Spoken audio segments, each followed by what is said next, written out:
Hello, good afternoon, Kinnarry madam. Welcome. Vrushali madam, can you make Kinnarry ma'am afternoon. co-host? Yes, okay. Thank you. How are you, ma'am? Yeah, I am good. How are you? I'm good.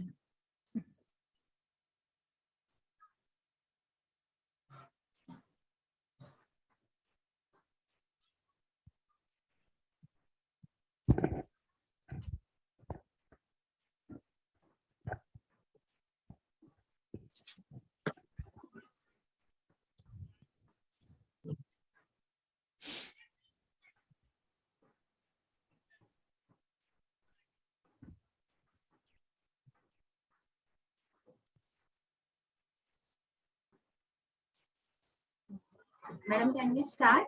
Yes. Yes, we can. Ma'am, Pooja ma'am, Yes, give ma'am. me 2 minutes just to. Yeah.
Sarita madam, should we start? Yes, ma'am. So let's start then. Yes. Okay. So, a very warm good afternoon to everyone. May I request all to please stand for the national anthem?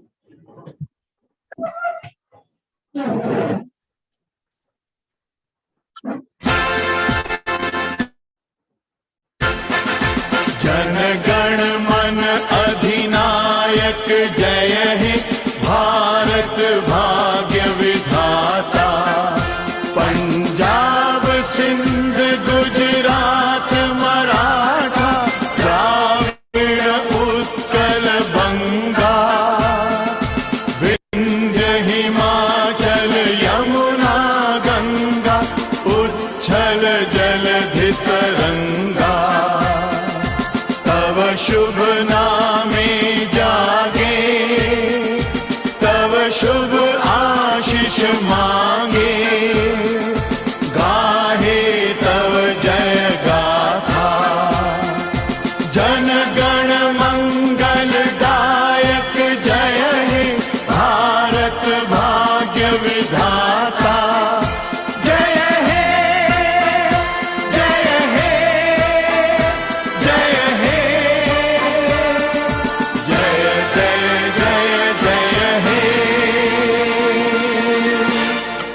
Thank you, everyone.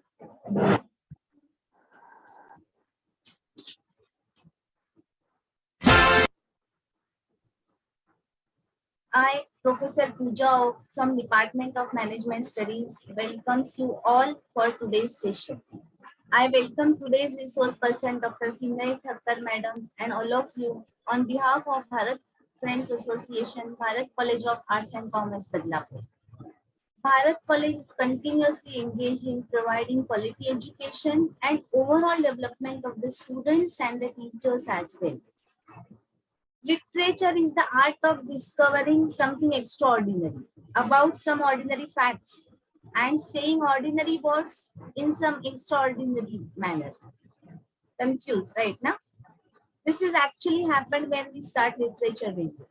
The teachers like us who have just entered in the research journey have a lot of questions, queries, and doubts about the literature review. I hope after today's session, we will enjoy the review of literature and its expressions. Today, we have a very beautiful doctor to solve the problems on review of literature. Let me introduce her. Dr. Kinnarry Thakkar, Madam, she will be taking the session on review of literature. Madam, yes. Madam has done PhD and MCom in finance. She is cost and management accountant and company secretary too. She is MCom with gold medal for scoring highest marks in MCom in university. She has also secured gold medal by Sydenham College and Golden Jubilee Trust. She has 23 years of teaching experience, specialization in accounts and finance. She is the former principal of SIES College, Mumbai. Let's know her awards. She has received Eminent Academic Leader Award by NMME with Ministry of MSME in 2021. She has also received Dr. APJ Abdul Kalam Award for Teaching Excellence in 2018. She has awarded with Shikshan Ratna Puraskar for the meritorious performance in teaching. She has 2 patents granted and 4 published. She is the co-author of 6 books in the subject of accountancy and finance. She has organized 4 international conferences, 7 FDPs, 6 webinars, and 5 workshops. 5 students have awarded PhD in her guidance and 5 currently working under her guidance from Mumbai University. She has been a resource person for 38 conferences and 198 workshops and webinars. She has published 55 research papers under national, international journals, Scopus journals, and care listed. Madam, I had attended just a session of you under Sardar Vallabhbhai Patel University. It was fabulous. Till the CV is not ended, but I know you all are eager to listen to her. So I again welcome and invite Dr. Kinnarry Thakkar and proceed with the session. Madam, over to you. Just a minute, ma'am. Welcome again on this virtual platform. We'll soon have a physical meeting, but this is a pleasure to have you with us. We all know your session is always an enjoying journey of learning, and I know that the participants today would also enjoy your session on review of literature. So I welcome all the participants also on behalf of Bharat College of Arts and Commerce. Thank you very much, and I also request please see that you all join on time so that we can start the session sharp at 3. Thanks a lot. Ma'am, all yours. Thank you so much. Thank you so much. Thank you for the wonderful introduction, and I'm happy that in some or the other way I can always be connected to the young budding researchers, and that in fact provides us motivation to do something good and something more encouraging. So thank you very much for this opportunity, and I will begin with my session. So dear friends, a very good afternoon to all, and today in certain places, I think there's a public holiday. So in the holiday also, you have to spare your time. And actually, I will tell you, this is the right time, in working days, concentrating and focusing, and after listening, understanding is something different. And when you are free, when you don't have any other work to do additional, because uh, even though you must have been taking official duty leave, but there are always some or the other phone calls which you must be receiving, and you need to attend to that. But today, I think you don't have any such things, and you are completely uh, dedicated to whatever work you are going to, sessions which you are going to listen to in the refresher in the program.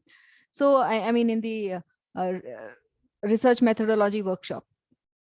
So I think this gives you an additional advantage to all of you, as well as an edge to me, that today I'm sure that you are with a fresh mind, and whatever I'm trying to explain, or I'm trying to contribute from my side, is well taken, well received, and maybe implemented sooner or later. It will be implemented in your research journey.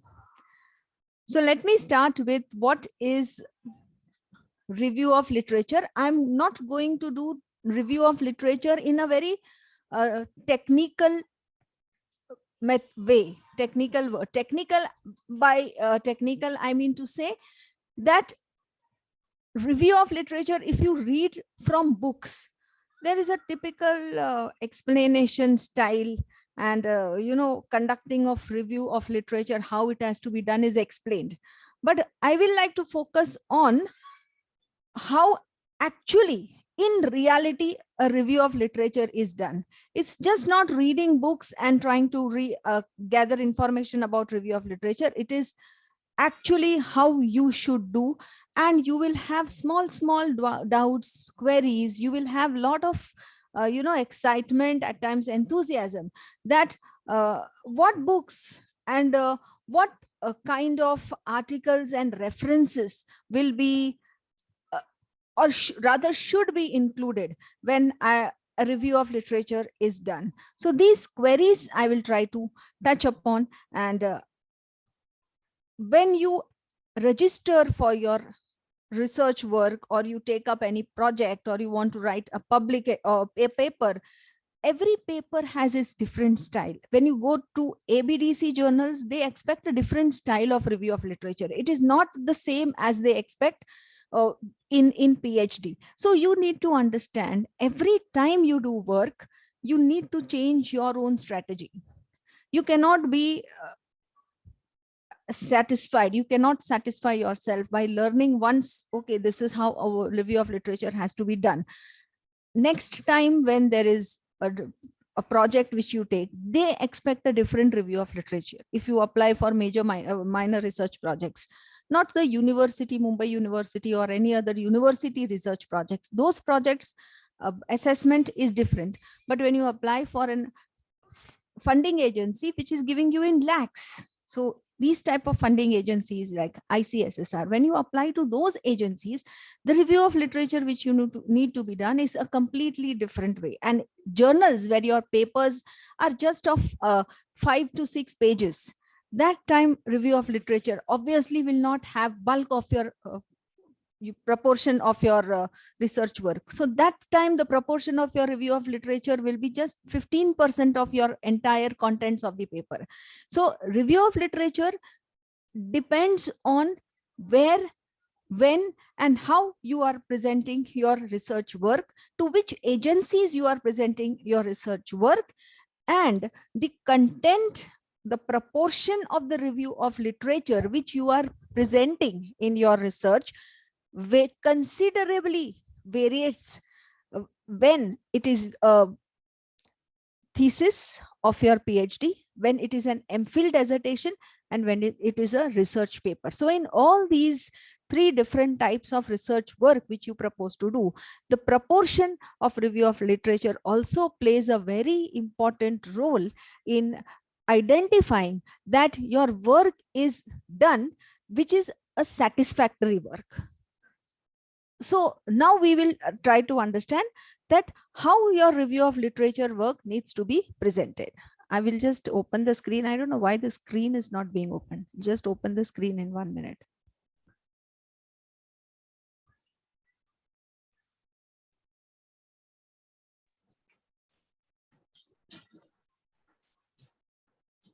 It's done, ma'am. Yeah, I'll just, it's done. Yeah. We can view it. You can view. Okay. I'm not able to see whether you can view. But ma'am, do it slideshow if possible. Yeah, I will do that, but Yeah. I'm not able to see the screen. Okay.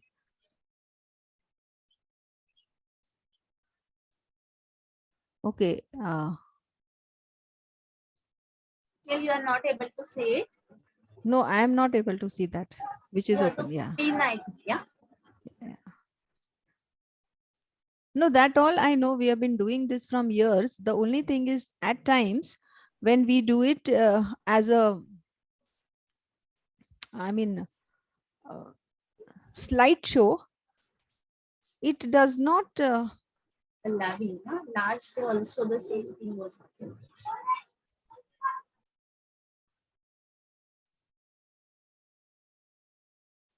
Okay, done. Now I'll do screen slideshow. If slideshow is there and if it doesn't move, then let me know. It's not slideshow actually. No, The it's PPT happening. It's happening. Yeah, now it is. Okay, now it is the slideshow. posted. Yeah, let me see whether it is moving, because sometimes I have observed that it is not moving. Can you see the Not yet, second? ma'am. Not yet. Yeah, I am scrolling it down, but it is not moving. I don't know why this issue is there. It's okay. You continue with as it is. Yeah, that is better. Yeah, ma'am. It's okay. That's better rather than Yeah.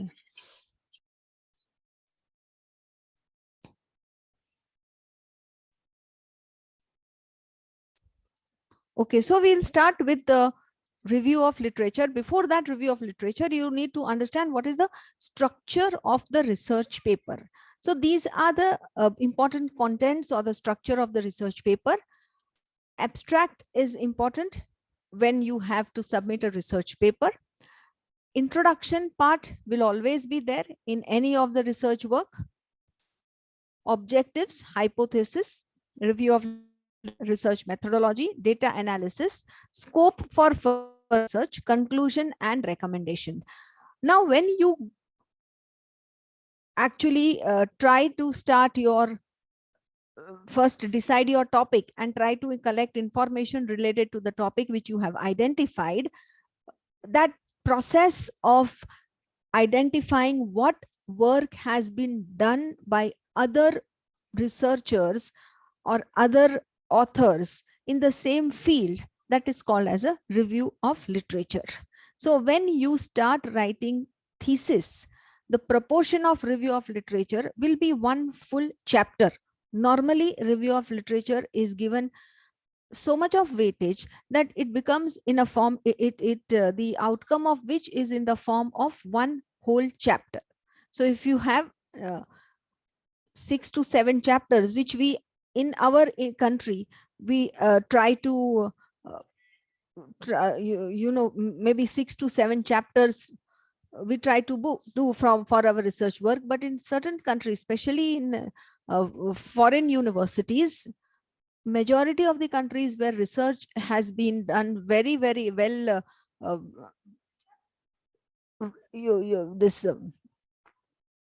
citations, wherever these good work with good of citations and number of citations work is done, there the format of the research structure is generally only of a 5-chapter model. So you're not supposed to do more than 5 chapters. That's a standard format which is specified by majority of the well-known universities.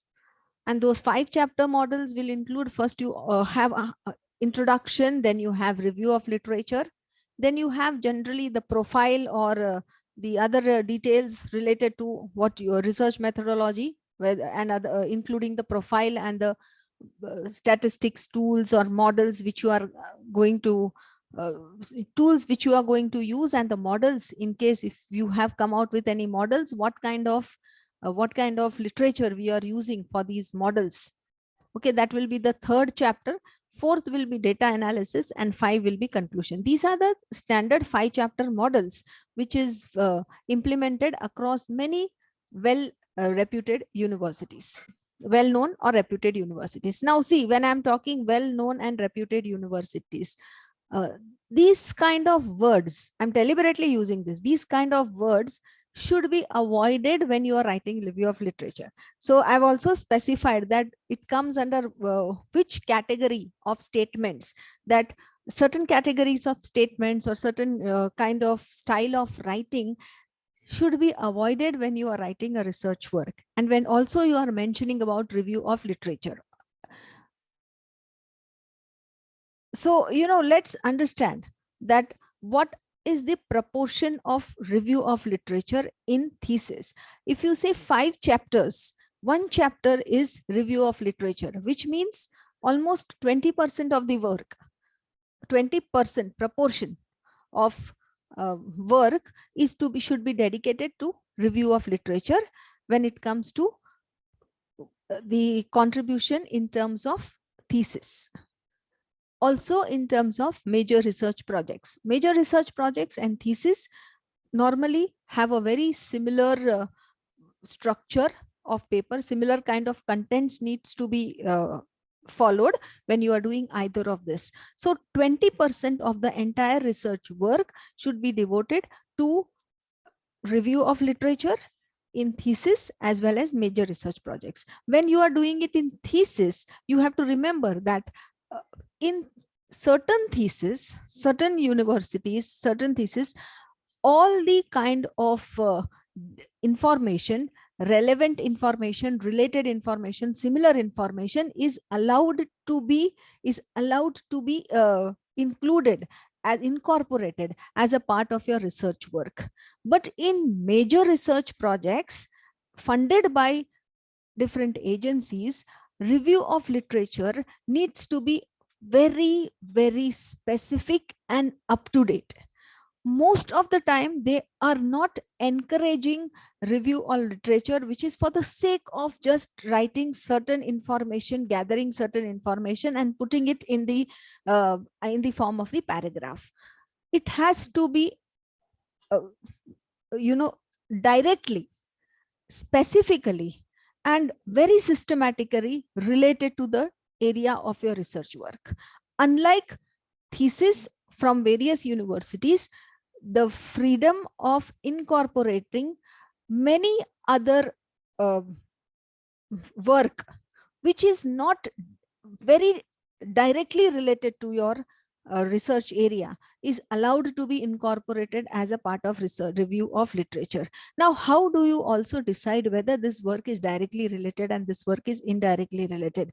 Similar and same kind of work, if you do, that will be if you identify from various sources, library or various websites or thesis which are available in other universities library, which you can for which you have a remote access. So if you identify work which is almost what you are intending to do, almost the type of work which you are intending to do, then in your major research projects by funding agency, that review of literature is allowed.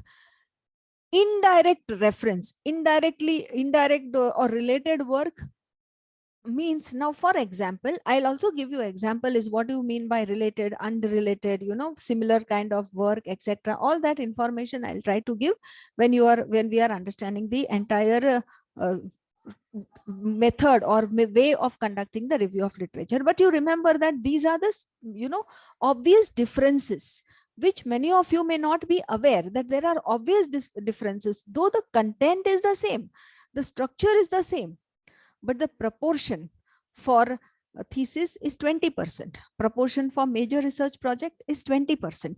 If the proportion of review of literature for writing a minor research project is just 5 to 7%, not much should be included in a minor research project relating to review of literature.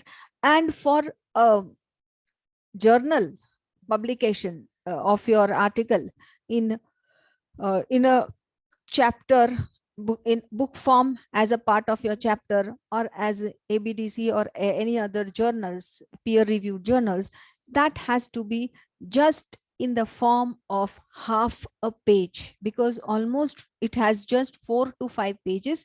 So half a page, or maybe you can just call it 4 to 5% of the content should be form of review of literature. You have to just focus on very important review of literature. There are so many papers which are rejected purely on the basis of the styles of writing of review of literature. Actually, what is review of literature? That is one session which we have to do. But there can be also one session where you can have a kind of paragraph which is given, and a kind of practical oriented understanding, which in the in-person mode, whenever the workshops are held, I think in that way you will be very able, it's easy to make the participants understand that these are the contents of the books, what you have to see when you start review of literature, how you will identify that what in the 400 pages, 300 pages, or even within 100 pages or 20 pages article, what important information needs to be extracted to mention it in your research work. At the same time, also ensuring that the amount of information which you have gathered, which you have garnered from various sources, does not form a part of your plagiarism. So review of literature, full chapter, I've seen the entire chapter is indicated as plagiarized. When you go for any plagiarism test, you put your entire PDF in the this website or whatever link which is there for plagiarism check. The entire review of literature forms a part of plagiarism, and that's the reason why many times your plagiarism check contents comes very high. So how to avoid that, and what information, in which way you should mention it in your actual writing? These two are something different than review of literature. Okay, there can be actually full 3 hours devoted to ROL.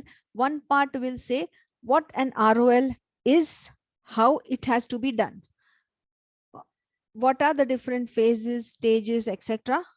of writing review of literature, what is the proportion, contents, and types of books, material which needs to be used for preparing a review of literature chapter.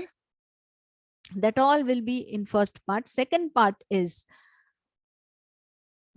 how and what information needs to be presented, in what way the information needs to be presented when it is a thesis, when it is a major research project, and when it is a peer review journal. That is also very technical, that is also very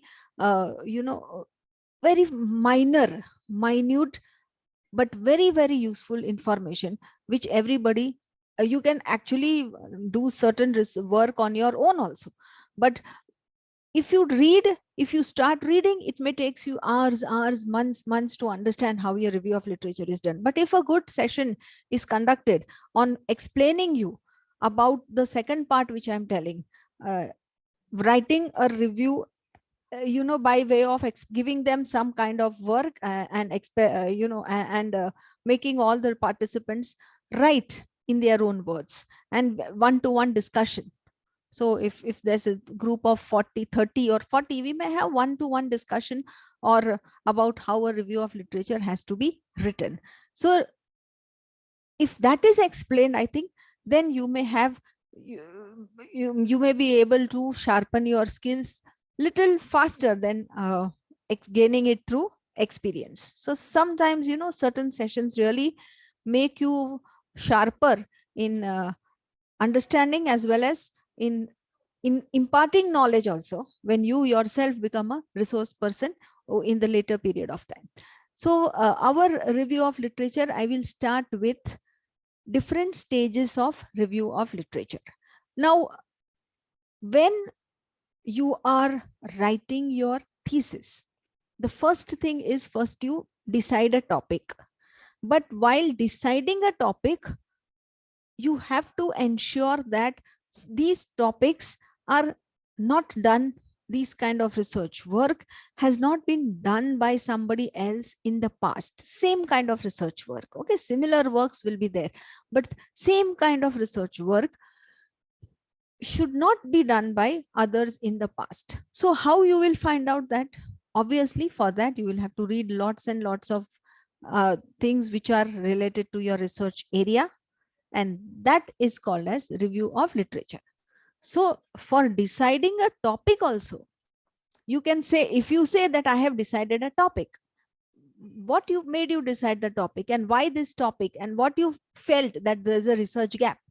When you decide a topic, obviously you've decided a topic on the basis of some research gap.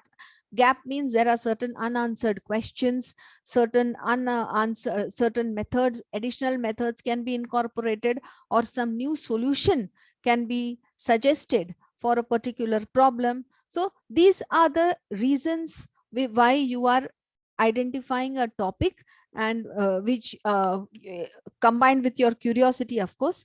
So when you say these are the reasons, how do you know the reasons? The reasons you know because you have read the work which has been done in past. So whatever you are doing, whatever you are reading, whatever you are doing for selecting the topic, that will be the first stage of your research review of literature.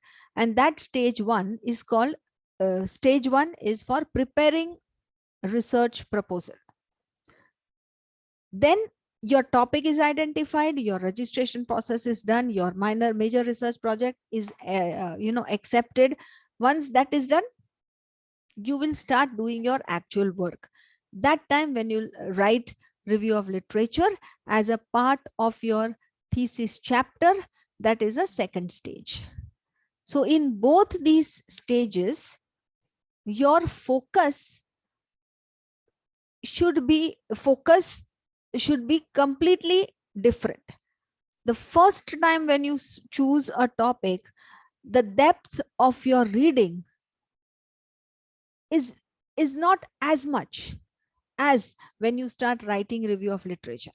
So the depth, the intensity with which you read, the points, the observation, the strategy which you adopt in both these time will be completely different.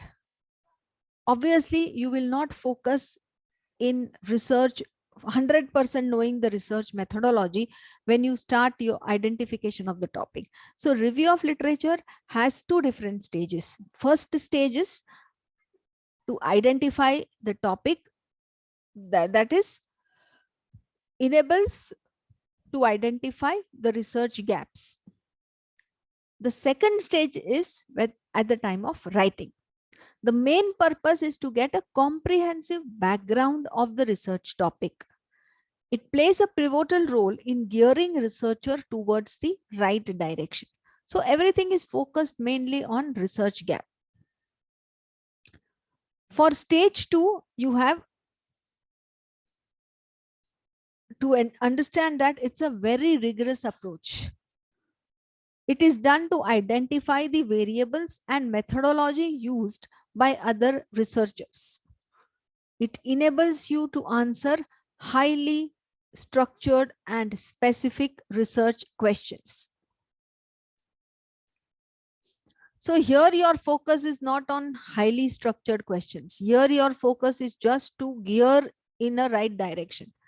So every time, see, these are meticulous, minute and small things which you should understand while doing it, because that changes your the way you read the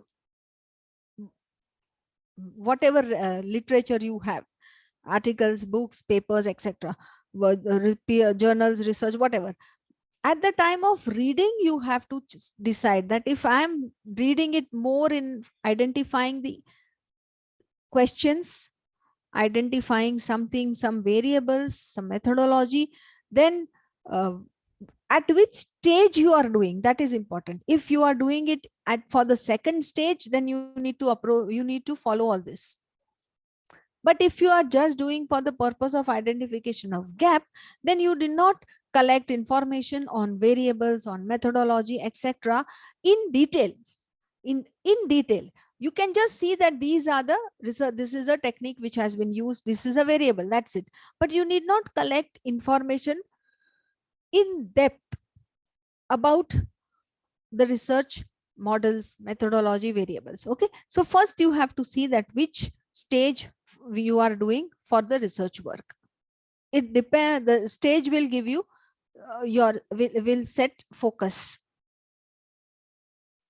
So what is a research gap?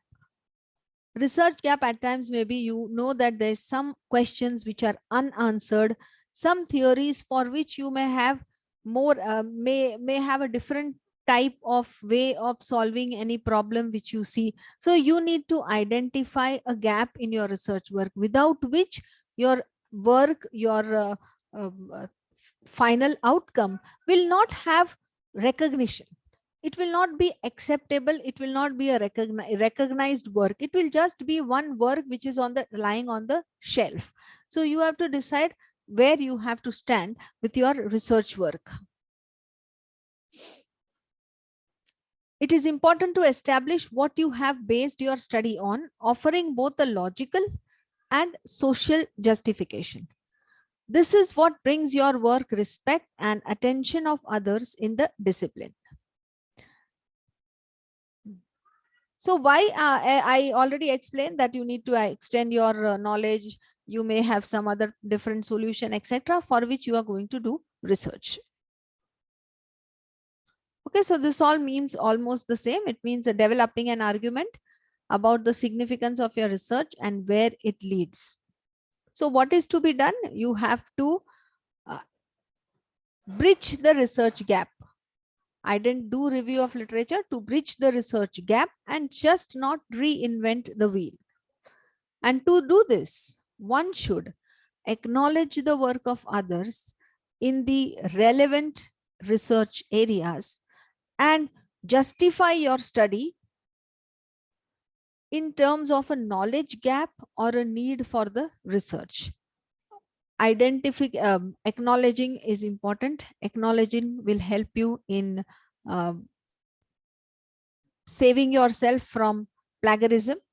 And while writing research only, you have to keep in mind that you should not write in such a way that all these forms are part of included in the plagiarism software. When you are uploading your work, it should not be captured as a plagiarized statements.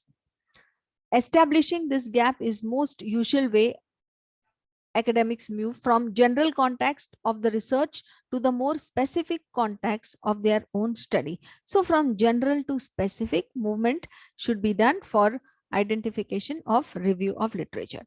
Now, whenever you start writing review of literature, it has to be used in the form of, it has to be initiated, written with the connectors of concession. And what are these connectors of concession? It means you have to say that there is a lot of work done by other authors in the past related to the area, whichever is your area of research.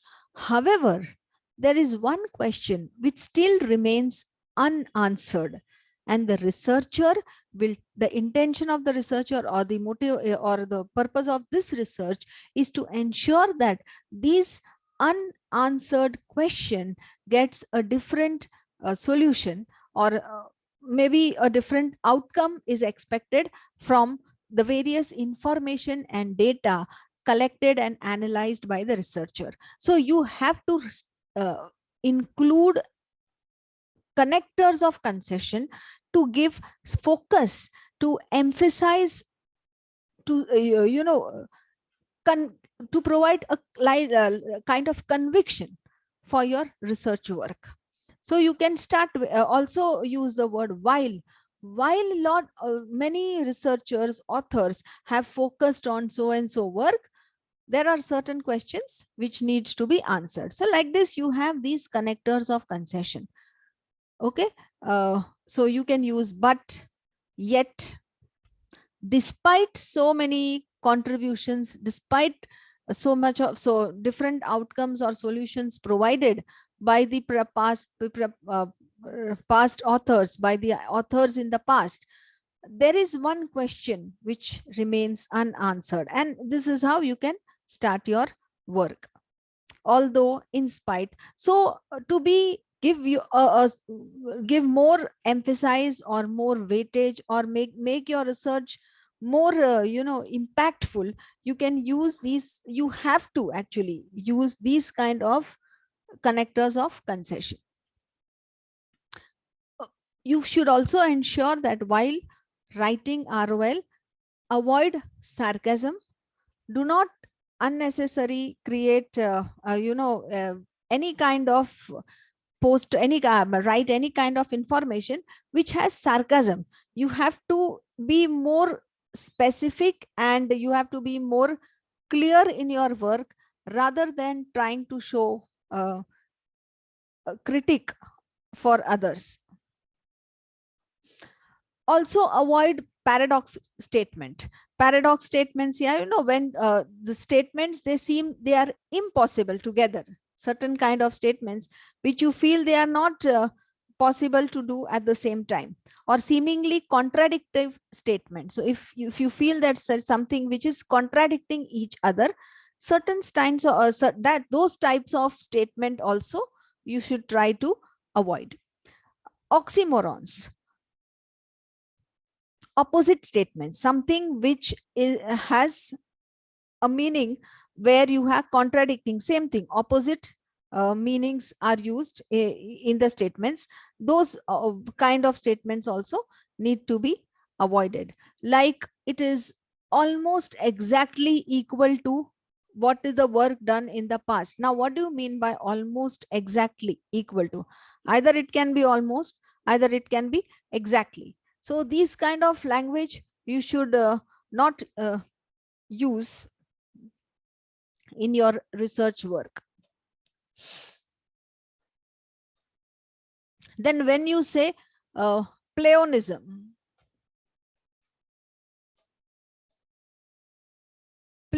also using the words, two words you are using which has almost a similar meaning. So like you say, I will take the lecture at 3 p.m. in the afternoon. When I say 3 p.m., it is obviously that it will be an afternoon. So if I specify something like that, there are number of plethora of services of studies, not services. In the past, number of plethora of studies has been done. So if you use the word number of huge number of studies has been done, or plethora of studies or research work has been done, it is meaning the same. So these kind of statements which are not very clear specific should be avoided. I'm talking about academic writing. Here we are focusing on ROL as a part of academic writing, not other writing like sansani, breaking news, tez khabar, etc. If you are writing for a breaking news kind of situation, you have to use all these words to attract attention. So a pleonasm, like I have seen with my own eyes. Okay, you have, if you just say I saw it or I've seen that, it obviously means that you are seeing it with your own eyes. So these kind of words is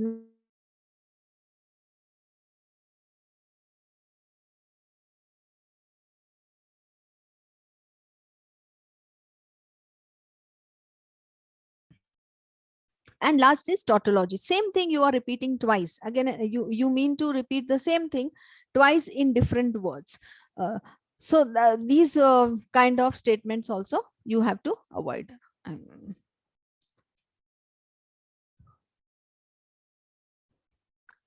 So what is the importance of ROL? Identifying gap and generating research questions, and can be regarded as the first and the most important step in any research. We have discussed this, so I'm not taking much into detail. Now, exploring the existing literature will be what? it should be to identify what is already known. When you say that I'm exploring or I'm doing a review of literature, it means something what is already known, which is already known, that information you try to gather. What concepts and theories are relevant to this area that you try to find out? What methods are used? Are there any controversies that you have to see? If there are any inconsistencies relating to the findings, you may suggest some new different approach or method. And are there any unanswered questions? So basically, the review of literature should focus on all this, whatever is highlighted. It should focus on something which is already, what is already known about the idea, that that you have to write that this work has been done, this part, this concept, this model has been developed. You may modify the model as per your work, your research work background, your analysis which you have done by using different techniques. So these all highlighted things. What I mean, when you tell something, what do you mean by review of literature? Even if as a research guide, if or your to your research students in your MCom graduation or undergraduation or graduation courses, if you want to say what is a review of literature, it means all this. You are trying to identify and concepts, theories, relevant, methods, controversies, inconsistencies, and any unanswered research questions. So ROL will be provides a starting point to the researchers. You should not repeat or replicate the existing work. And it supports clarity in thinking about concepts and possible theory development. So what are the different stage, one stage and second stage? What you should write in the both the stages of your research work. This is a template which you should make it for your own work. This kind of explanation will not be there in any of the reference books. So when you refer something, you should not say that this is something which you have not found anywhere. How do I get if I want to refer it for a next understanding? So you can just take some screenshot, or maybe at the end of the session we can discuss some more, give some more time about this template. Certain review of literature is written in the form of paragraph, and certain time it is written in the form of a table. So you have to decide which university you are what is the format of your university or your institution, where you funding agency, where you are submitting the research work. So format is different, but this is your work at a glance which you should do. So this template is not the format of any university. The template is something which you should keep in mind when you are doing your research work, so that it becomes more easy, systematic, and at a glance you will be able to find out what can be the research gap. Now actually, when you put something in a flow chart, a tabular, or any template format, you tend to become at times more innovative, because if you read it 4 to 5 times, these are the work which has been done. You may have ideas, you may have new thoughts which may come to your mind. So that is the reason why I am trying to convey this to you, that if you are using these templates, then the possibility of systematic presentation of your review of literature, as well as the possibility of give important information, important ideas which can come to your mind, that increases. So what should be information should be collected when you are doing ROL at the first stage? First stage is when you are almost on the verge of finalizing or freezing one topic of research. You should gather information about, first of all, what is the title, author and publication, who is the author, which is the publication year, which are the variables which are used, the models which are applied, the scope,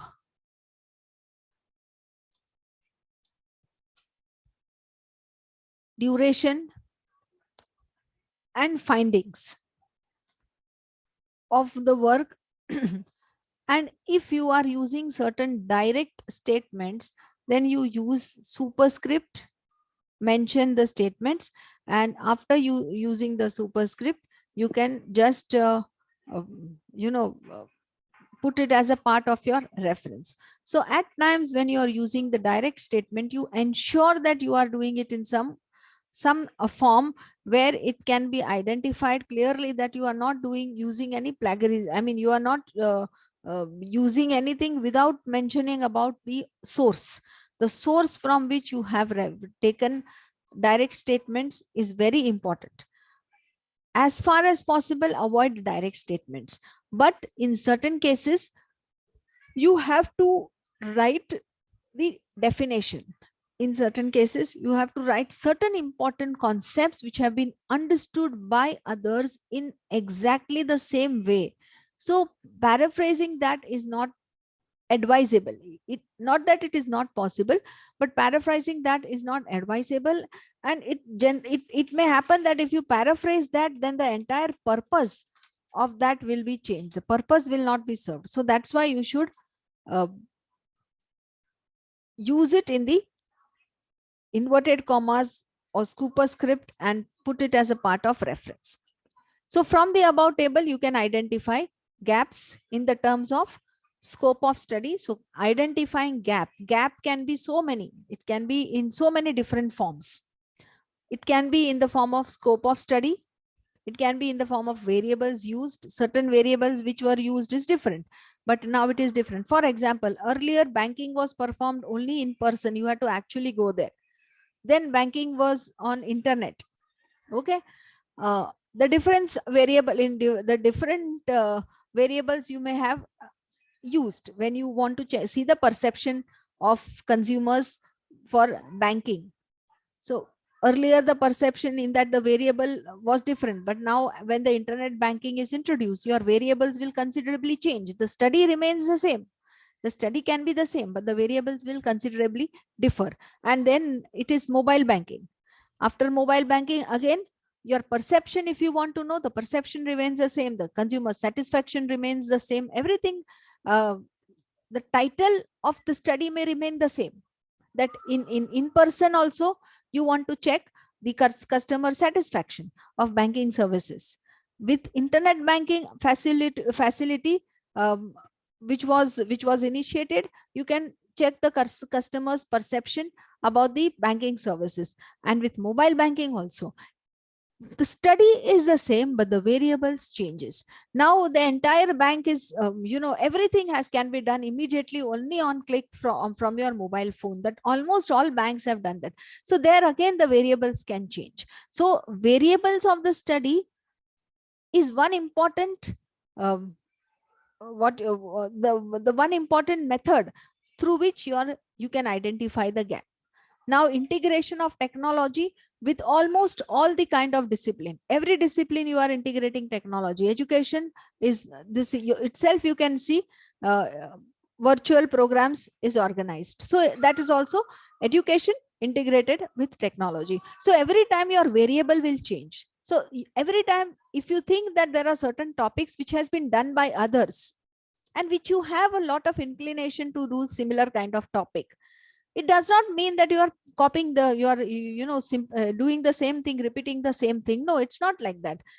Certain things may remain the same, but you are using your own different variables. So that is also not will not be included as a part of plagiarism. So you can read so many topics. You will like topics which has been done by others earlier in the past, but you may have a complete different angle of that topic. You may have a different scope.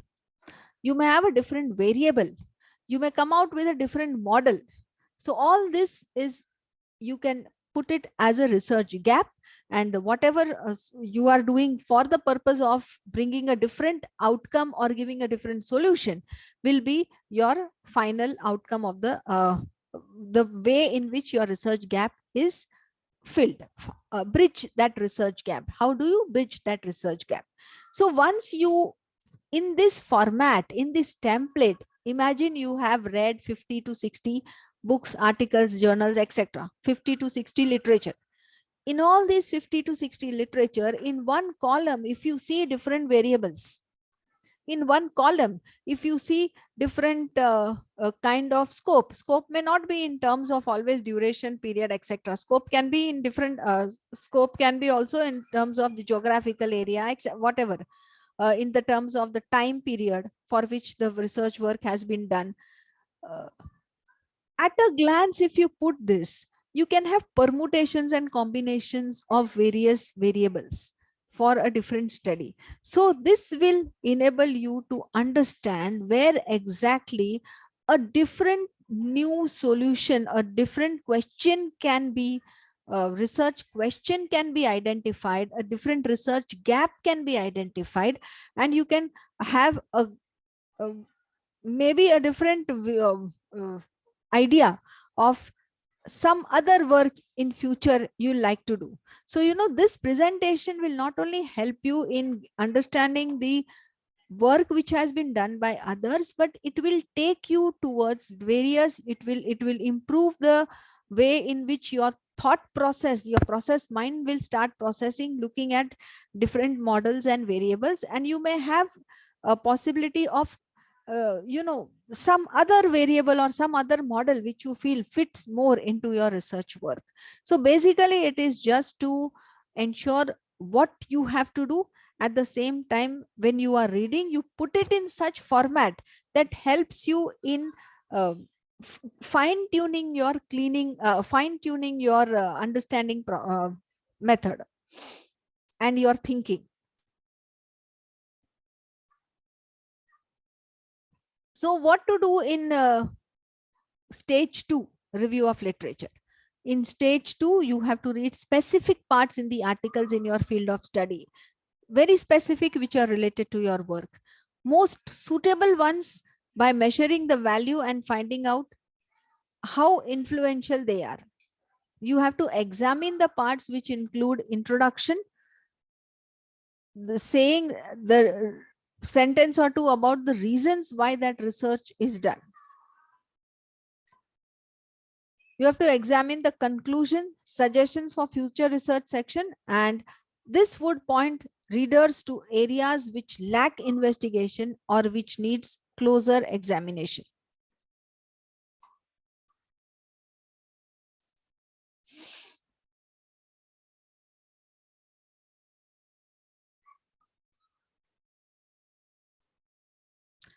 The purpose will be to focus on your research question, to develop a hypothesis, to ensure all relevant variables are identified and allow your comparison of your findings with those of others. What are the different sources which you can read? Journals, conference papers, through internet, all different websites, thesis, newspaper, magazine, working papers of government organizations and other institutions. So many research work, if you are doing, most of the the thesis which I have read, which I have come across, or as a referee, if I go and I just go through, skim through the the review of literature chapter, journals and books, these are the two main sources which most of the researchers incorporate as a part of review of literature. Very rarely I have come across working papers of any government and other institutions. Remember friends, working papers are the most important source, and if you explore that, the tendency of getting new innovative idea of develop of doing or maybe some topic which you can strike is higher when you refer to working papers compared to what you just when you refer to conference papers or journals. Working papers typically do not have a specific outcome. Okay, working papers generally are giving lot of information, and they have a lot of kind different discussions which are there, is presented in the form of black and white or in the form of net, by uploading this working paper on the net. So these are not like certain research papers where you have conclusion.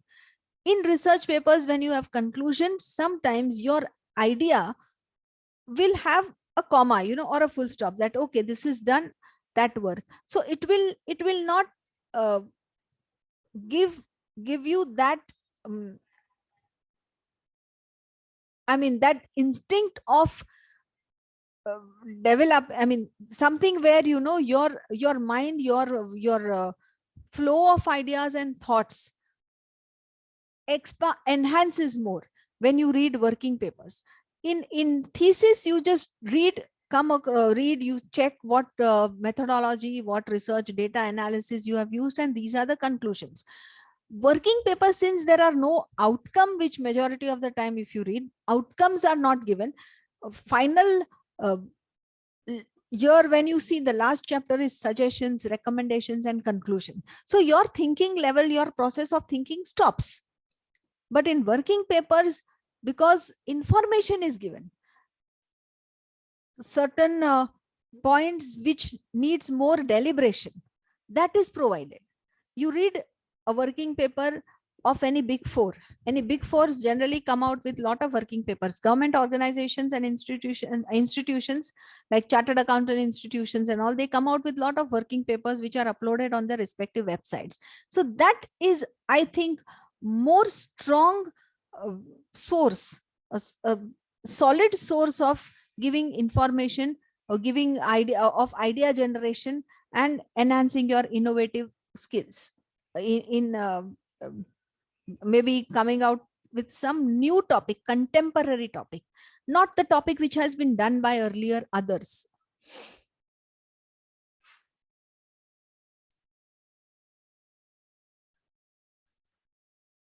Let me just start directly with the template.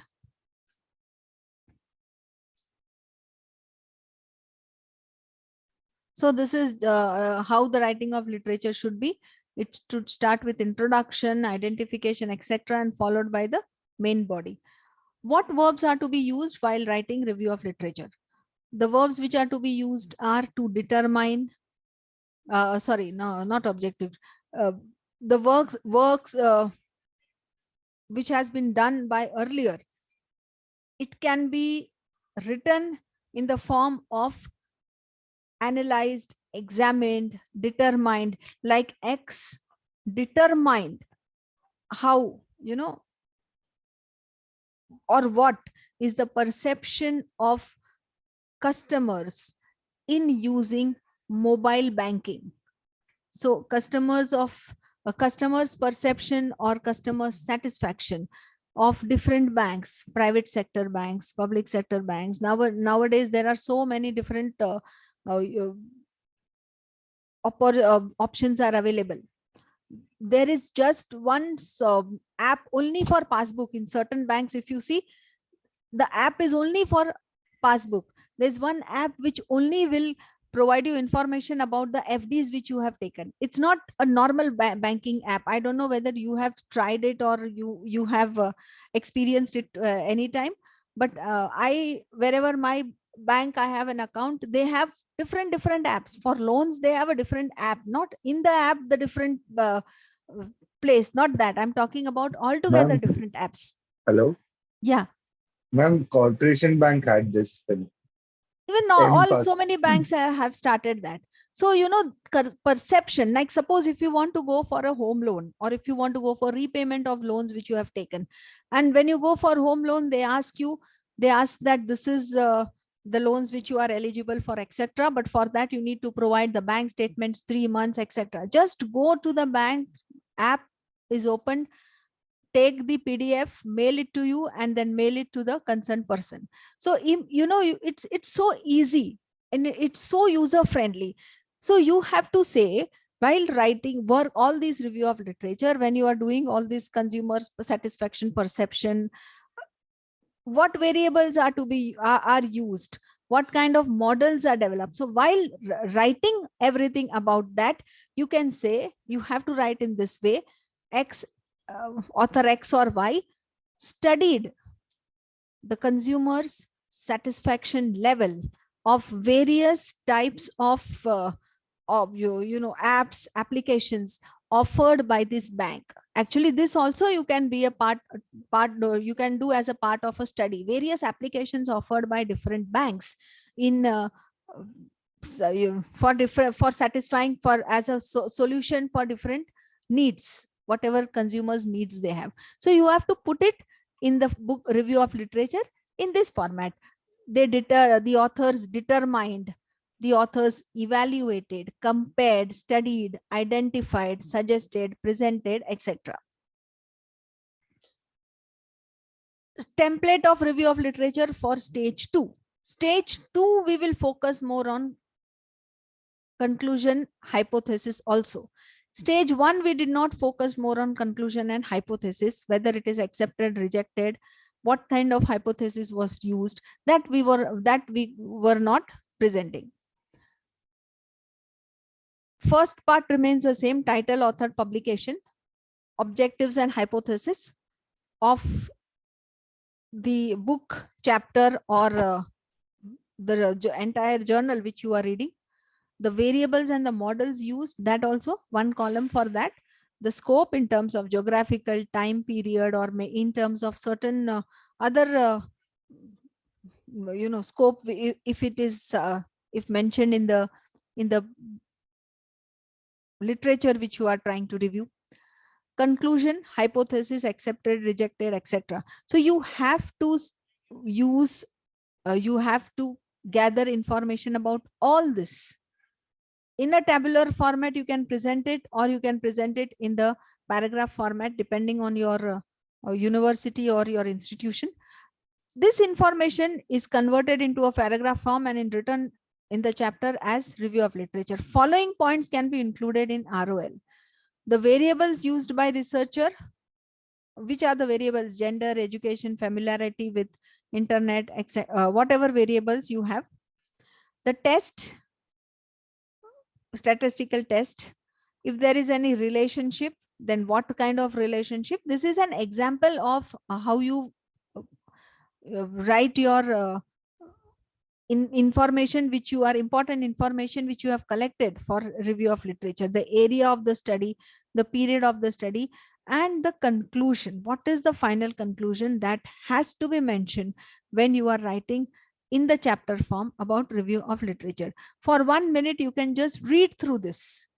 What in one paragraph, how you will fit the entire work which has been done by one particular author. So Ilya A. et al. Means and others, they discussed. Okay, so we write the verbs, or you write connectors of concession, either of this. They discuss the issues of IoRT architecture and the integration of smart environment and robotic applications. You can just read through it. You will be understanding that what is to be done. First, you have to see what is the study about. What is their focus? They focused on which part? These 3 parts they have focused: cloud computing, edge computing, fog computing. The study discussed on issues related to cybersecurity, specifying authentication issue, lack of encryption, and weak robot configuration. Application of IoRT in smart home, smart office, smart workshop, and smart. So this, whatever is done, everything you have to write it in the form of these 3 different variables. 4 to 5 variables were used. These are the purpose for which it was application needs to be applied. And what they concluded. The last line will be what they concluded. Focusing the importance of connection between connected devices and failure. These are the 2 different conclusions which they wrote. So your review of literature should be, what is the focus? What are the data analysis techniques, models which we are using it, and what is the final outcome? And I think the last part which we'll try to understand is what literature should be reviewed. Which types of books, which types of journals you will be part of your research work. you should first be able to categorize the books which you are reading.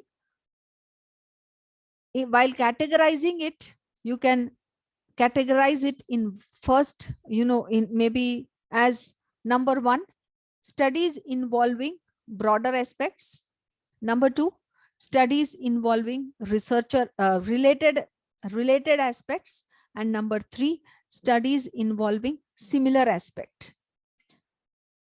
What is broader, what is related, and what is similar? All three can be used, can be formed part of your review of literature. What is a broader aspect? If you are, 1 minute, just let me, just give me 1 minute.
I will take another example rather than taking an example of, a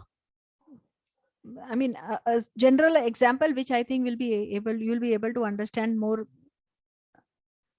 So suppose if I'm doing a study, which is comparison of Amazon and Flipkart. Suppose if I'm doing a study, which is a consumer satisfaction or perception, if you want to know about Amazon and Flipkart, then ROL can be done of what? I'm covering all the three: broader aspect, what do you mean? Related aspect, what do you mean? And similar aspects, what do you mean? Broader aspects means something which is what is your study. Now here we are saying Amazon and Flipkart. What are these? Amazon and Flipkart both are e-commerce. Okay, e-commerce companies. So e-commerce companies means when you study, when you do some research review of literature, your title is about e-commerce companies. So you should know everything related to that. Everything related to small minute details related to aspects related to e-commerce. So you understand this. What are the legal aspects in e-commerce? What are the ethical issues in e-commerce? What are the logistics which are involved in that? What are the security issues? And what has been the growth of e-commerce in India? Any article, book, journal, paper, or thesis covering any of these, giving you more knowledge about any of these, can be part of your research of can be part of your review of literature in your research work. Related to e-commerce means not directly it will be Amazon and Flipkart, or not directly it will be comparison between two e-commerce companies, but there are business to business e-commerce. Then you are trying to do that. So in related, you can also write, what do you mean by business to consumer e-commerce? Business to consumer. So what are the different trends, or what are the different types of businesses which are conducted in this e-commerce, as a whole? Then we are doing on Amazon and Flipkart, individual two different companies. So you can have, you may, in the past, there can be certain studies which is to other different organizations, like your Ola, Uber. Okay, they also have the same application based way of selling the products, application way of selling the services. So any such kind of studies which has been conducted, which is using the similar type of work, similar type of structure for increasing for their marketing or for their to their consumers. So these kind of studies also can be included as a part of your review of literature. So this also almost, it is somewhat similar to the way of conducting the mode of operation of businesses in consider, very close to the way how the other two companies which you have chosen for your research work, the functioning is in a very similar platform. So you can choose these kind of research works which has been done in past as a part of your review of literature. So in short, anything which is similar, related, or which is a broadly connected to your research work can be a part of your research work, can be a part of your review of literature. So now I hope that you have an idea of what needs to be chosen, selected, which satisfies the criteria of incorporation in the part of review of literature. Because the review of literature means literature is like there is no limit, unlimited books and unlimited nowadays with remote access to your so many different libraries and free access to different websites, you get number of books which you can read, but you have to narrow it down, and you have to narrow it down in a very systematic way, not just for the sake of that, but very systematic way. While narrowing it down, you should consider these three aspects: broader, related, and similar. So what are the mistakes which are made in the review of literature? Making the review simply a list of past studies or producing an annotated bibliography. You are just copying, writing everything as it is. That is not review of literature. That's why template. If you are writing a template, you are writing and you are actually your mind giving your mind the process, the understanding that these are the models, these are the variables, these are the hypotheses, this is the conclusion on the basis of this hypothesis. So by just putting it in a very systematic way, your mind starts direction run, the flow of thoughts starts running in the correct direction. So you are not just doing it as a list of past studies, you are trying to analyze it in detail, not relating the literature review to the study. You are not doing something which is related to your work. You are doing something which is not much connected and which may not have significant impact on what work you have chosen. It's unrelated. It does not serve any purpose. That after excluding this work also, your way of understanding will not change. So you should identify, select such type of work that reading that paragraph, you can connect it to your research work. If reading that paragraph does not permit you to connect it to what work you are doing, then it is as that actual work does not have any utility. So you have to avoid these reviews or the literature, choosing the literature which technically does not have any connection or utility to the research work for which you have chosen this as a part of your paragraph. Not taking time to identify the best sources, overemphasizing weaker or less important sources, failing to appreciate the relevant wider literature. It is so wide, but you have to understand that from these wide literature across the entire various libraries and websites, etc., you have to identify the real ones related to your work. Relying on secondary rather than primary sources, uncritically accepting the findings, and not considering the contrary findings and alternative interpretations. So you can identify alternative interpretations, but for that, the way of systematically doing your review of literature, that plays a very important role. How do I know if I have completed my review of literature? First, ask yourself and answer your own self. Have I covered the key literature? Now, when you say key literature, what does the key literature mean? The key literature means sometimes you have to identify the key literature by the most cited and the most read. Cited and read number of citations from which sources has attracted. Those sources should not be missed by any cost. Is the literature review up to date, contemporary, recent, latest publications? Are all these things written in your review of literature? Have you covered all of these? Have I covered recent sources? Do I relate that literature to my research question? Whether the utility is there. If their utility is not there, or maybe excluding that research, that paragraph does not have any major impact on your research question, then such research literature should not be technically included. Then it is better that if you keep that research work out of your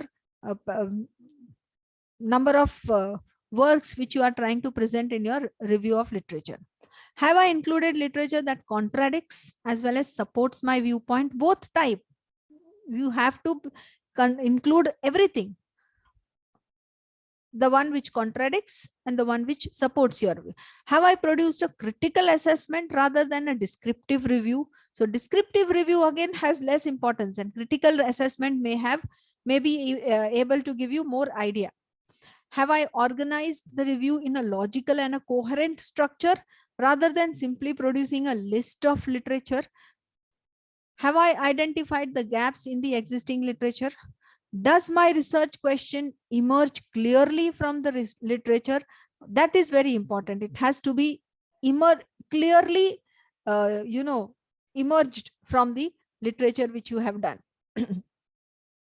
So finally, what the review of literature means is develop your own expertise in the subject matter at an early stage in the research process through locating, reading, and reviewing relevant literature. The written review of literature also forms an important part of your written report. So in writing report, now we'll understand how a review of literature proportion has to be written. Do not restrict yourself. Broaden your search at the beginning and prepare to seek out the different sources. Gradually focus your review towards your particular research objectives. Relate your review to your own research question. Existing literature may, in certain cases, provide you with the existing data with which you can achieve your research objectives. Thus, review of literature is not just reading and noting done what writer says, but a critical appraisal to find gaps in the research. In short, it is a SWOT analysis.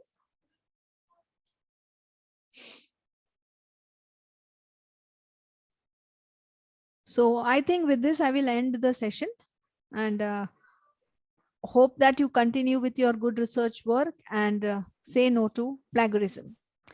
Thank you so much. The forum is open for questions. And if you have any questions, you can we can discuss it. Thank you so much, Kinnarry ma'am.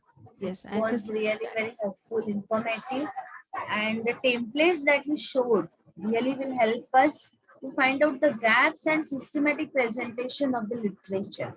Thank you so much. Thank you. Now, I ask the participants if there are any questions for the session. They can ask if there are any questions.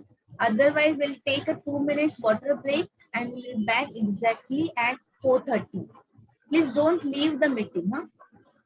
Kinnarry ma'am, will it be possible for you to continue, or you want 5-10 minutes break? Just 2 minutes, fine. Okay. Just to drink water, that's it. Yeah, water break we'll have. Yeah, that's it. And ma'am, participants are asking for PPT. Yeah. So you can share later on. We'll put it on the groups or their mails. Yes, yes, ma'am. yes. Thank So you, ma'am. all is clear for everyone. So we'll take a 2 minutes water break. We'll start exactly at 4:30. Thank Please you. fill the everyone. feedback form for session 1, and then we'll start within 2-3 minutes for the second session.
Hello.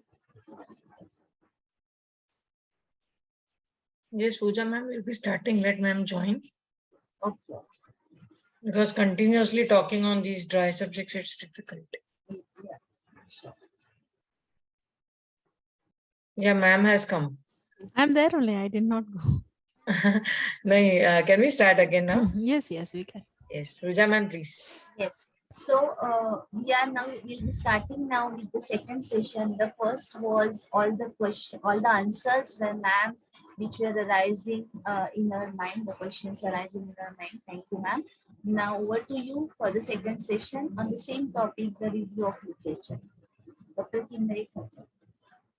Ma'am, topic is report writing. Yes. Yeah. I'm so sorry, it's report writing. Yeah, it's started.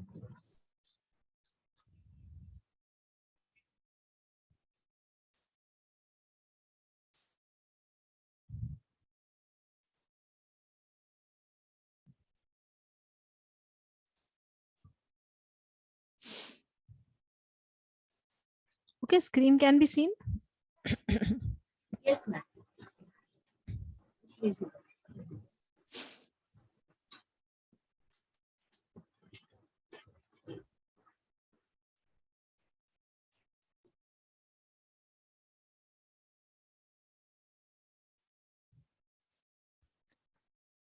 Okay, so now we are going to understand about how to write a report.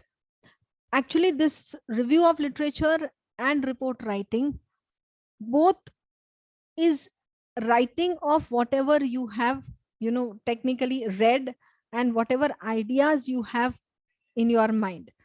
So in both these cases, in review of literature also, what skills and what methods you use for writing, almost the same style and same skill of writing will be applied when you are writing the entire report.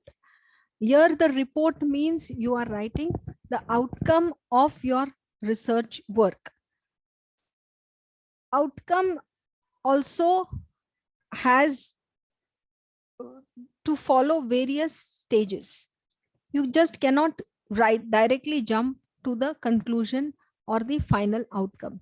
So you have to start in a very systematic manner.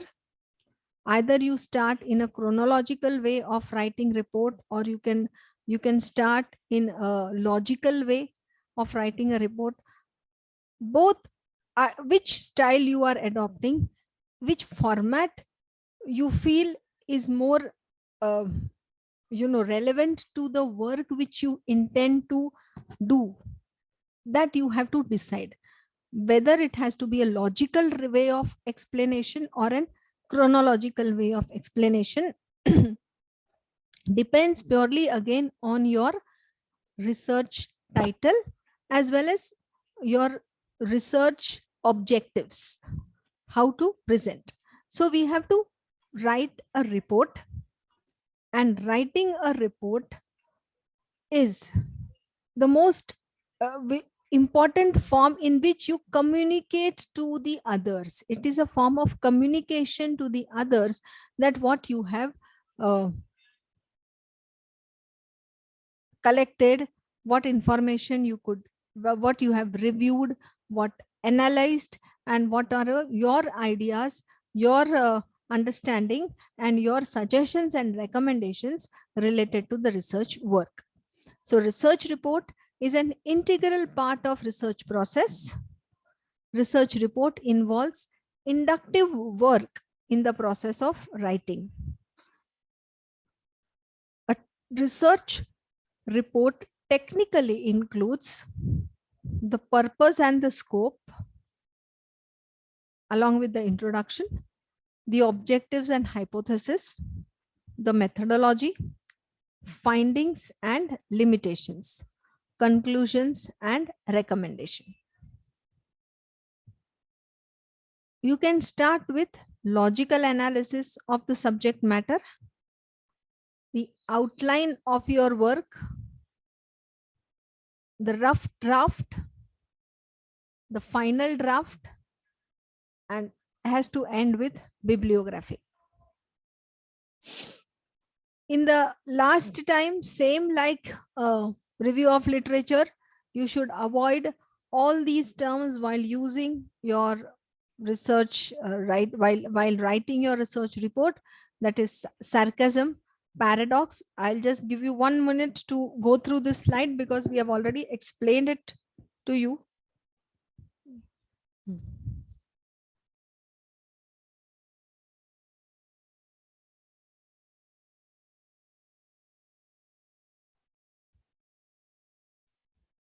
So avoid using all this while academic writing. Choose logical or chronological, either of this way of explanation. In certain chapters, at times what happened, in certain explanation, you should go by chronological, and certain chapters may require logical. So it is always not a fixed, rigid, rule that you have to choose either of this.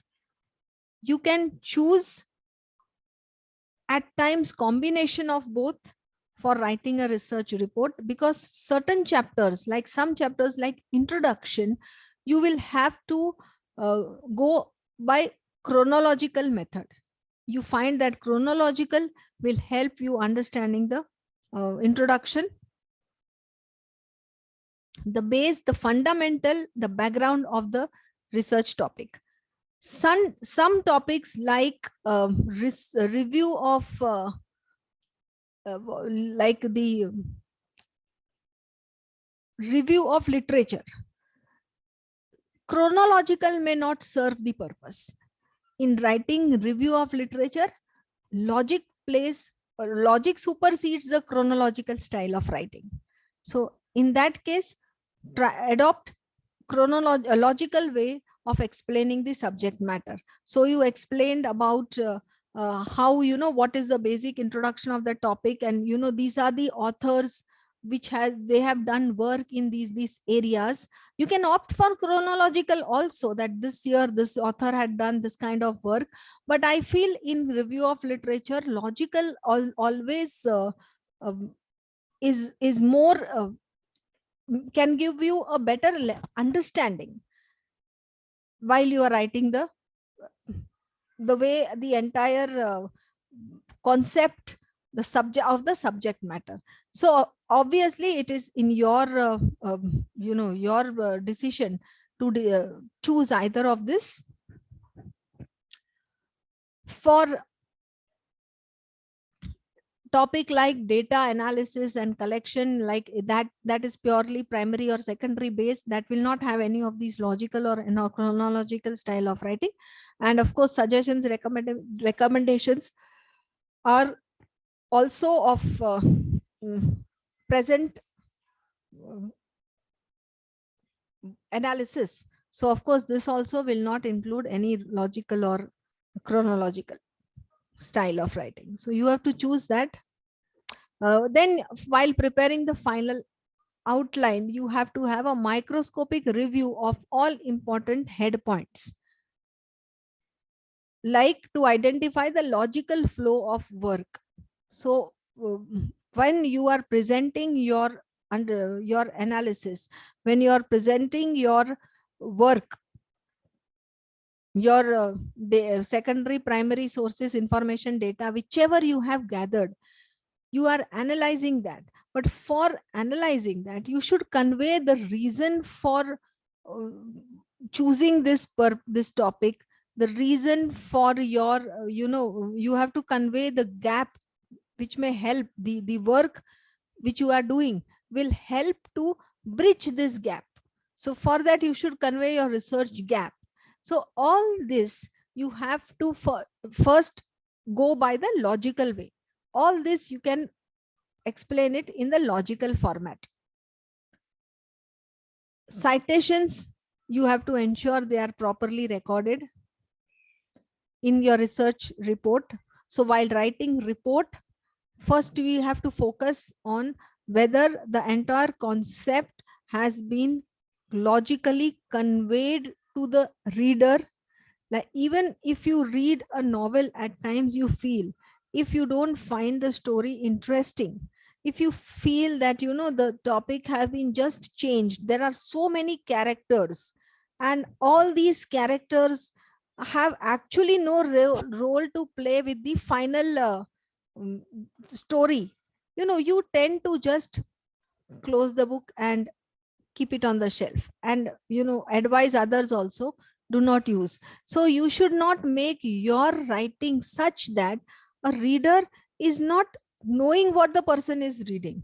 That okay, just now the author was trying to say, in the past paragraph the author is trying to say something, suddenly that author has changed, shifted to some other variable, to some other concept. So that should not happen.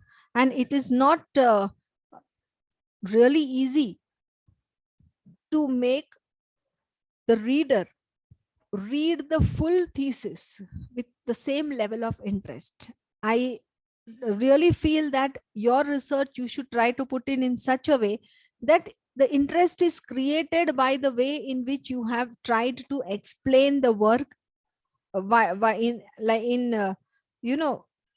logically connecting one point, one paragraph with other paragraph. So logic flow is the most important part of your work to keep the reader glued to the book which you are trying to present in the form of your research work. To ensure all citations are properly recorded. So being logical, being interesting, that is one part. But when you are trying to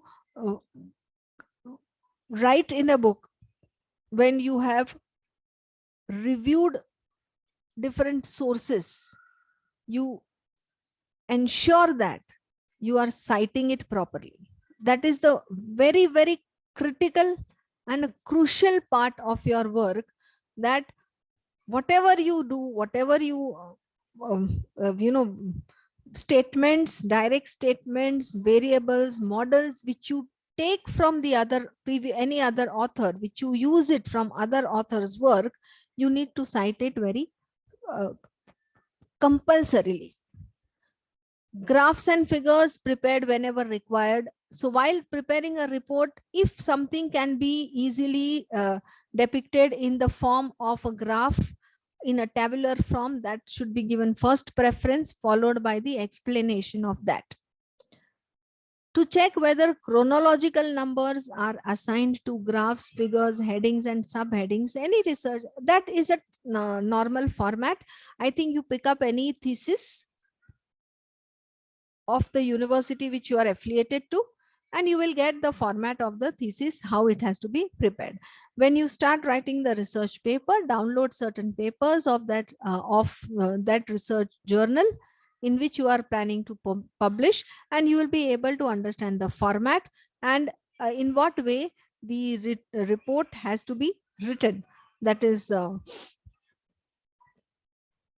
numbers are assigned, or subheadings, headings, figure, whatever, in what format it is to be mentioned, that you will have to first identify from where you are intending to publish it. Bibliography, appendix, and list of abbreviations all also should be a form part of your research work. So you have an entire contents. In the table of contents, it is mentioned that these should form a part of your final outline.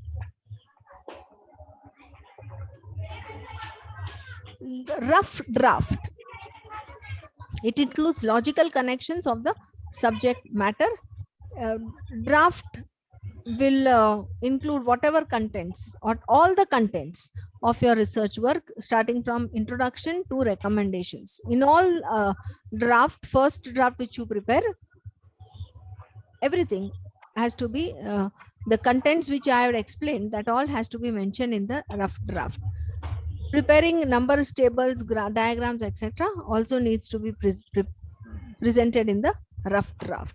For the final draft, it's the most difficult part of formal writing. It unearths the skills of researcher by discerning between a mediocre and a good researcher. Actually, when you read the work, read the book, at the time of reading, it is very obvious that the work which is done, or the researcher, the writing, is of a mediocre researcher or a good researcher. So you present reflect yourself. Your personality should be reflected as a good researcher while somebody is reading your research work. So that we have to ensure while doing a final draft. So main components of research report. When you are writing report, what are the main components? You have preliminary pages. Preliminary pages will have title and date. You have acknowledgements.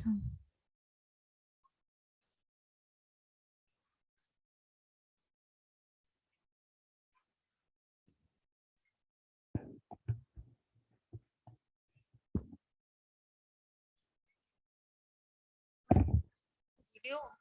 I'm just doing something on.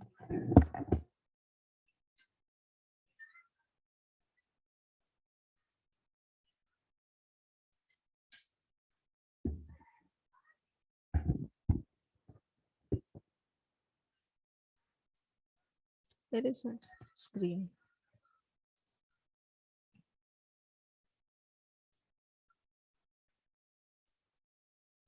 Media.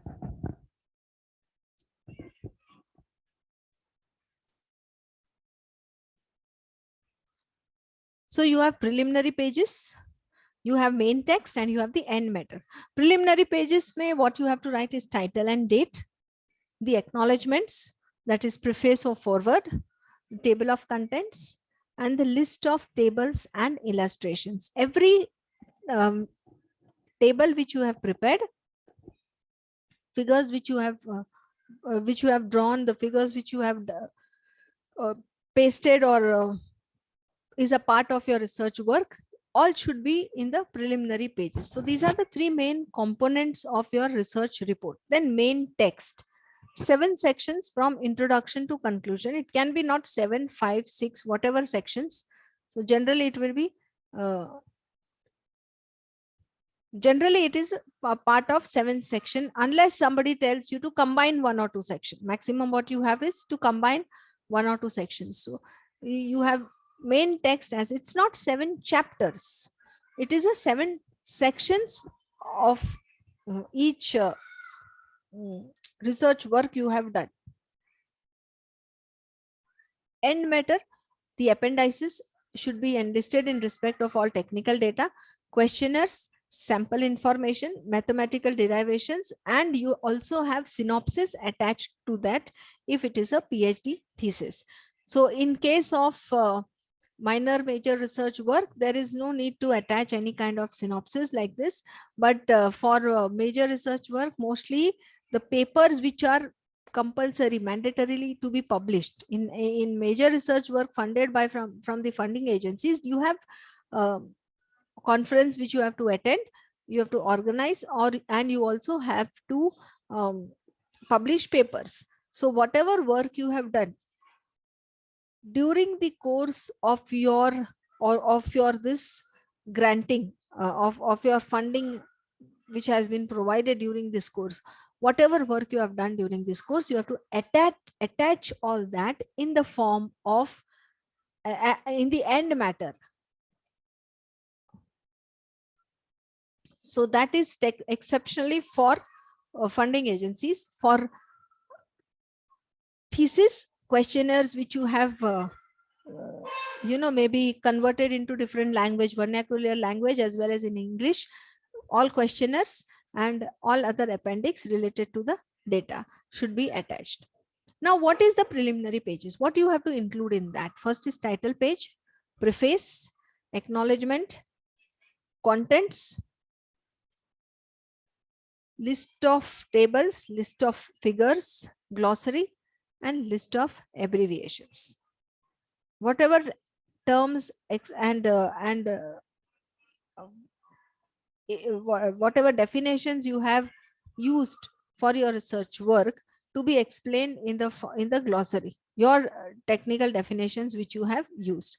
Main text, what does main text has? 7 things I said, that you should have 7 main sections.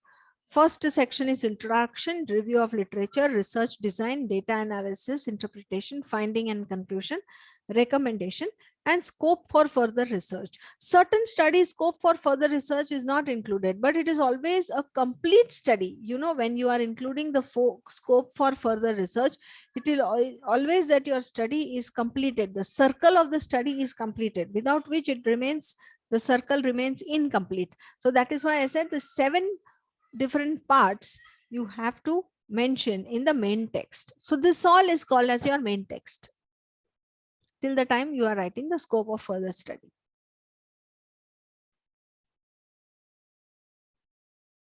You can just read it. I'm keeping it for a second. That's why. So you have preliminary, you have main text, and you have end matter. End matter mein you have bibliography, appendix, and you have synopsis. In appendix, you can have sample questionnaire, photographs and charts not used inside the text. In the text, which when you are using, you have to put it as a reference. Okay, whatever photographs, charts, and whatever things you are using in the text, you have to put it in the reference and the bibliography from where it has been cited. But certain photographs and charts, you are not using it as in the book. You are just putting it as that's an additional source of information, which is not to be written as a part of your main text, should be attached in the form of appendix. So what are the types of reports? 2 types of report, formal and informal. Formal report is a collection, and in both the cases you will have information which is collected and presented. Report means what actually? Collection of information and interpretation. Informal, you will have inform, analyze, and recommend. Okay, you are not actually doing interpretation. You are just doing some generalization. You say that generally this is what is the opinion of the persons. Generally, when a news is broken, you can say when there is a news which is in the market about any company, then you say that generally the investor behaves in this particular fashion. So that's just an informal information which you are trying to convey and we are trying to publish. But formal means, are they actually behaving in the specific manner? If any news is in the market, released in the market, how will an investor behave with the news release of this news? If you actually try to collect data of all the investors who is related to this news, and you analyze that, and then you conclude and put it in the form of your suggestion conclusion, that is the same piece of news, the same piece of knowledge, you have converted, analyzed it very systematically and put it in a form of report. That's called as a formal report. But informal report means the news has been released, but on the basis of that you just make some generalized conclusion that this is a news supposed to be, it is considered to be good related to the organization, and therefore the prices are likely to increase, etc., up to this level. So any study which you are any information which you are providing without any specific support, without any specific analysis, or a systematic scientific analysis, that is an informal report. So what language are to be used in all of these?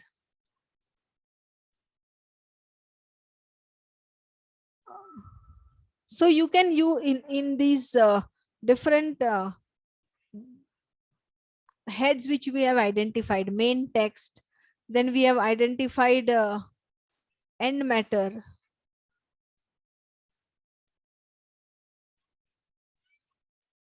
so what different language characteristics can be used? For title, it has to be factual. So first of all, there are 3 different characteristics of language. One is factual, where facts are specified. Another is impersonal. So you indirectly use of third persons to pronouns. So indirectly you are discussing about the third person.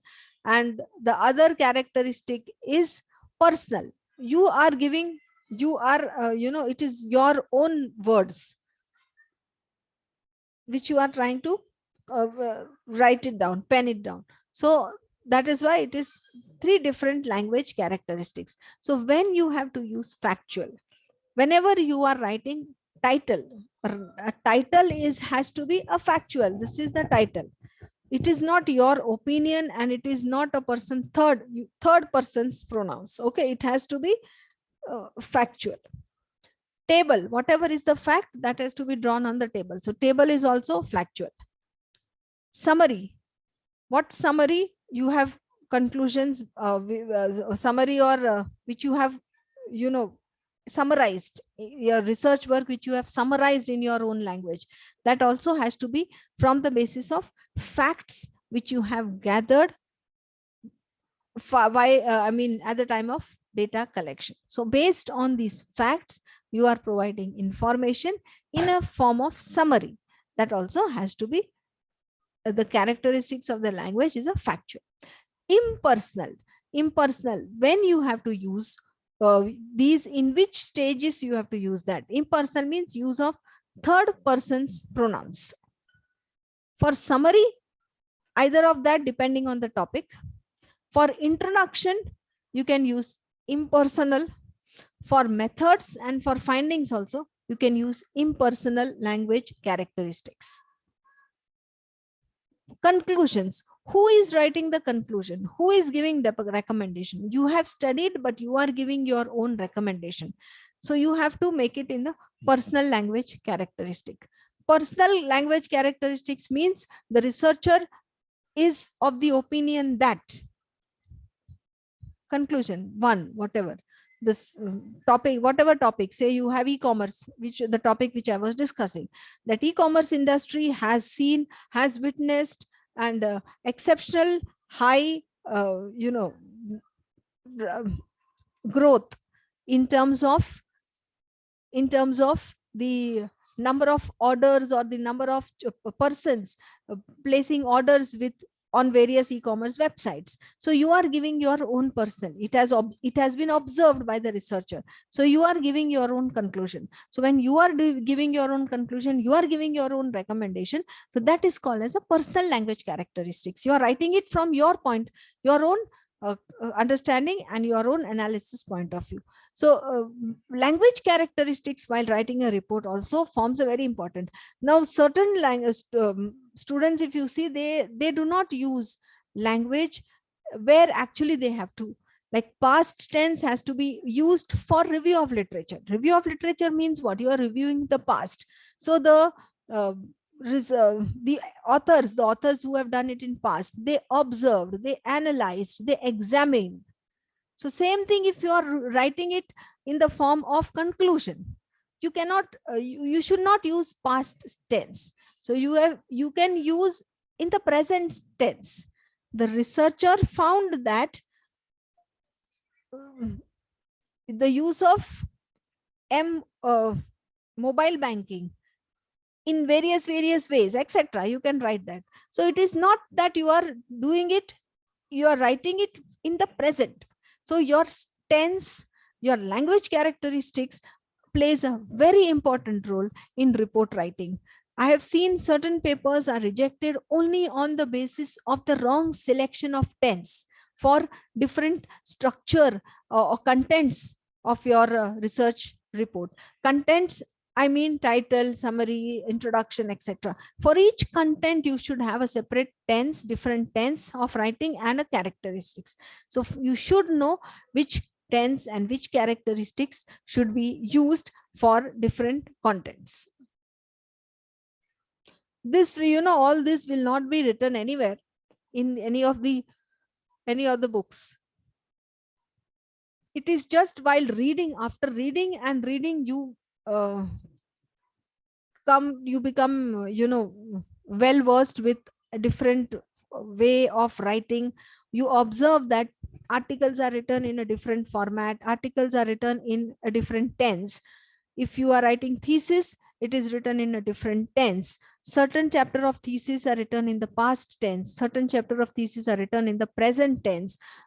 analysis, data analysis, collection of data, etc. Everything has to be done in the present tense. Whatever is your actual work, that has to be done in the present tense. But whatever work you are taking it, you are referring from the others, then that has to be, while writing that, you have to write it in the past tense. So in the previous years, the authors, studied whatever whatever variables they must have used, etc. But all these variables which are used by the authors for their study, for analyzing the growth of e-commerce industry. So everything when you are writing which is a review of literature has to be in the form of past tense. Introduction will be in the form of factual, or introduction will be in the form of, again, impersonal, that you are taking somebody as information, okay, information from somebody else. So it has to have an impersonal language characteristic. So these are the different tense and language characteristics which should be followed for writing report. Each report, each content structure has to be written in different characteristics and tense. So what is how you present references, and what is the meaning of references in writing of report? You are giving credit to the different sources of information and ideas from which you have gathered. Reader can locate for further information if required. If you are writing references, you can validate the arguments. If you know from where you have written, you can say that this author is of this opinion, but I, as a researcher, after collecting information, data, and analyzing the data, I feel that these are the conclusions and recommendations and suggestions. So you can validate your argument vis-a-vis the arguments and suggestions of the other author. You can increase and spread knowledge and show depth, breadth, and quality of your reading. That's why your referencing has to be done. Now, what to reference? All sources of information used in writing your research work, everything has to be referenced.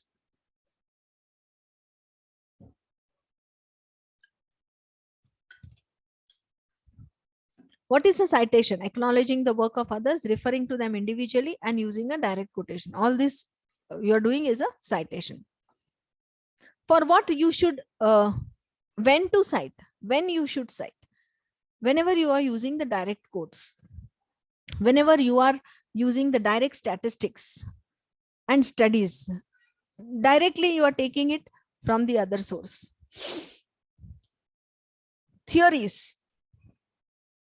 When you are using theories of other authors, in facts, you have to make direct quotes. Interpretations and paraphrases. Now, what is a paraphrasing? A paraphrasing means it allows you to summarize or synthesize information from one or more sources. The original work can be cited either in narrative citation format or parenthetical citation format. So paraphrasing, or you're writing your work in a different language, changing the different words, statements, but meaning of all of that remains the same. What you're trying to convey, the meaning of that is the same, but you're putting it in a different language. So you can write in the same way, but you have to narrate it. Either you have to write it in a narrative citation format, wherein author's name is used within the text of the sentence, and parenthetical format may author and date are in parenthesis at the end of the statement. So where you have seen, sometimes it is written that e-commerce industries have witnessed a significant growth since 2020 or since the post-pandemic period. And then into bracket, you will write Sharma and Verma, 2021. Okay, that means you are quoting the author and date at the end. The statement you have taken as it is, as such, as it is, the statement is copied, and you are putting it in bracket the author and the date. That is a parenthetical citation format.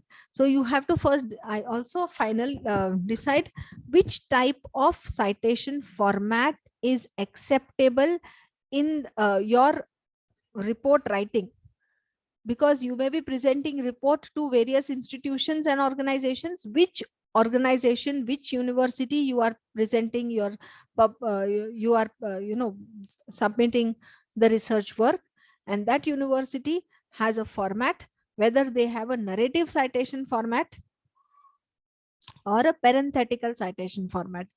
Minute information also, these minute information also is very important while writing a research report.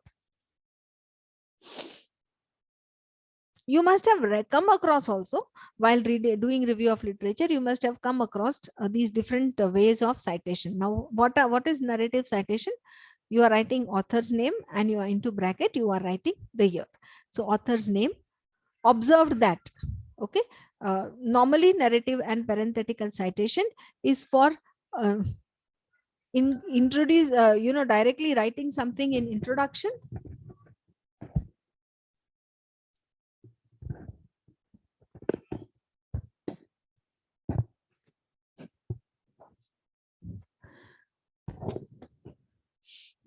So narrative and parenthetical citation is writing, majority of the times it is for review of literature, and also while writing and giving explanation of certain figures and tables. Sometimes what happens, when you have collected data and you have written it and put it in the form of a table or put it in the form of a figure, and in that table and figure you have your own explanation, but you want to compare your explanation with the work which has been done by others. So in a report writing, that is also that precaution also you need to take, that when you are in a chapter, if you wish to compare your analysis with the analysis of somebody else who has done that, what was the other author's analysis of the same concept, of the same thought, what was the analysis of the other author, if you wish to incorporate in your research work, then you have to use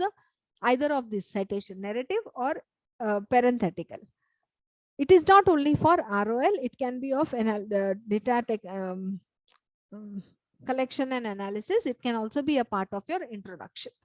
So this is how it is written, because narrative citation focuses on author.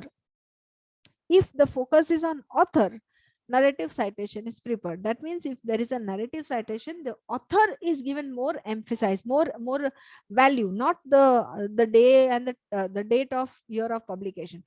If both has to be given more importance, because if you say post pandemic, okay, post pandemic, if you are writing, everybody knows that it has to be 2021. So there year is not important. Generally only while reading, it is all clearly understood that when you say post pandemic, that means it has to be after 2020, where year does not play a very important role, but where the author who is analyzing and speaking plays a very important role. That author's work, value of the work is to be recognized more by the author and not by the year in which it is published.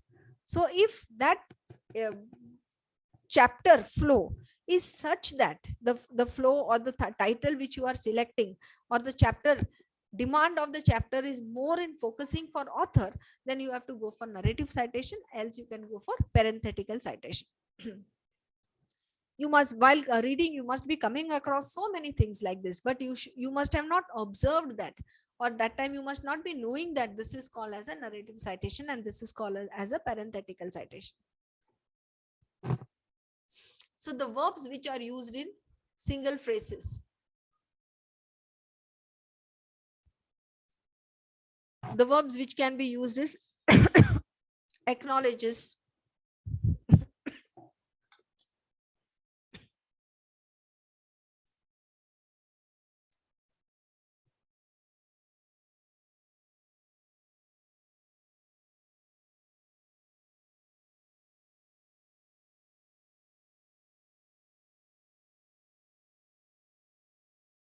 argues, asserts, believes, claims, comments, declares,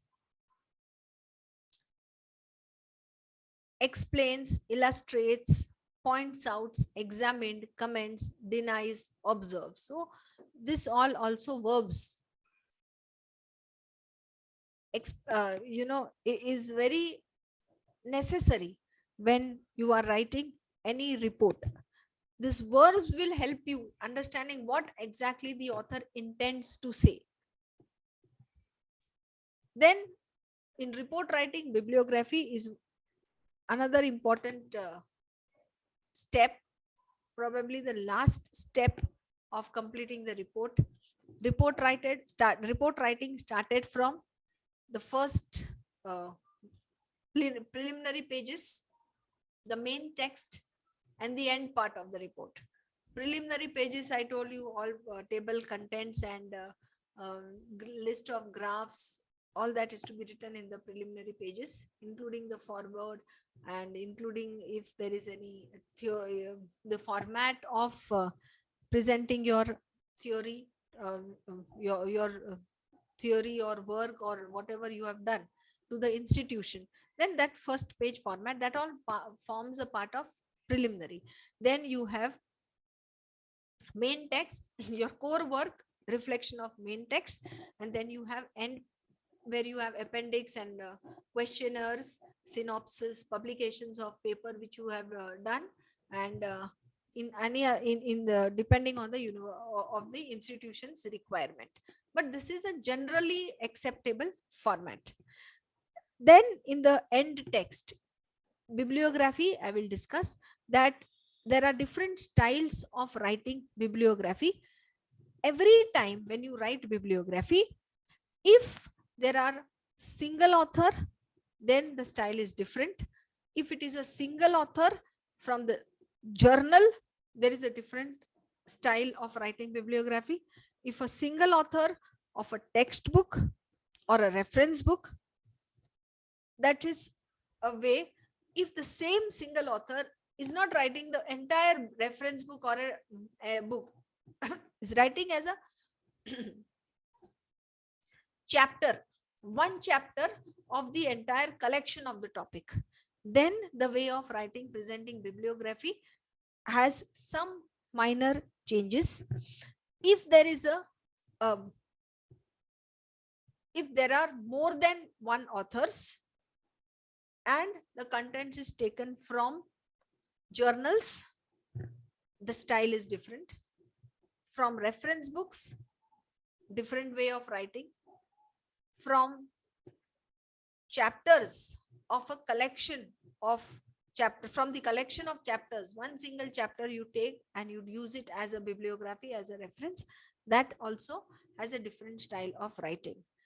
Again, all these different 6 times which I told you, again all these will differ if there is an APA style, if there is an MLA style, and if there is an Harvard style of writing. So an APA style will have 6 different ways, 6 different types of writing. An MLA style, again 6 different: single authored journal, a single authored reference book for a single authored book you have referred, and a single author collection of articles as a chapter. One chapter you are reading from the books which is published in the form of collection of various articles. That in case of APA, there are different variations, various in styles. I am not telling you right now what are the styles, okay? Because I will show it to you later. But if I tell you now, I'm sure that you will need to refer it whenever you are writing, whichever style is expected for you to write. You will have to refer it. You will not be able to remember everything by once the style of writing is discussed and conveyed to you. But I'm trying to tell you is what is all there in the report writing, what all you have to check in the report writing. Report writing is not just write and start writing. It has an elegance. It has a style.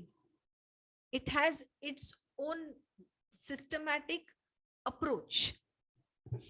And that systematic approach will also be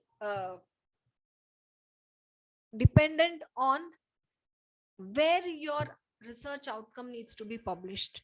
So you have to see both. First is what is the format which is to be followed, and then what are the different types of formats which are available.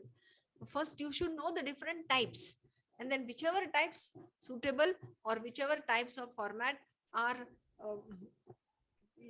to be mandatory, style of writing which is mandatory, this is the only style without which your paper will not be accepted, that you have to follow. But before the following that, you have to know what are the different. So I was telling you, under APA there are 6 different various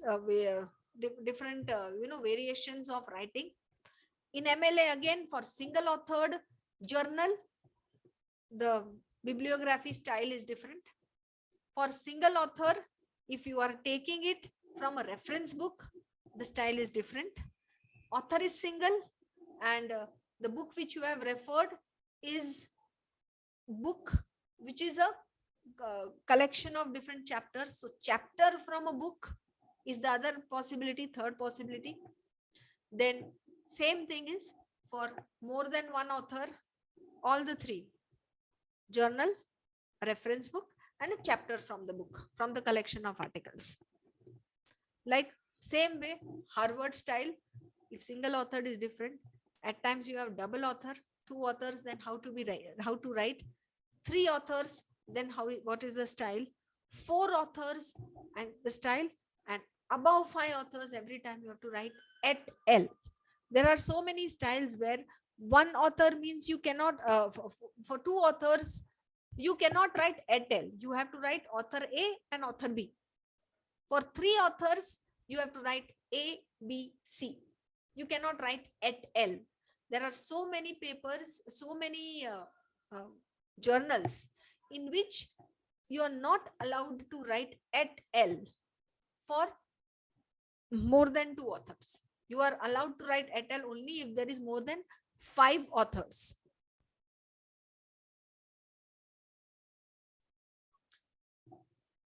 Then after 5 authors, you will write every time et al.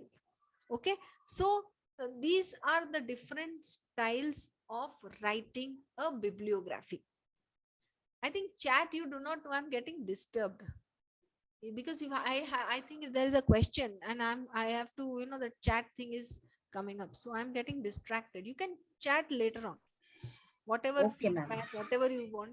No, I'm telling Dinesh Kumar who did ask the query. Your duty is to write, but to tell the participants, do not, because I have to check. No, I'm getting distracted in all these Yes. Yeah. Participants, we will have last 10 minutes for all these queries and question answers, right? Yeah. Yes, thank you.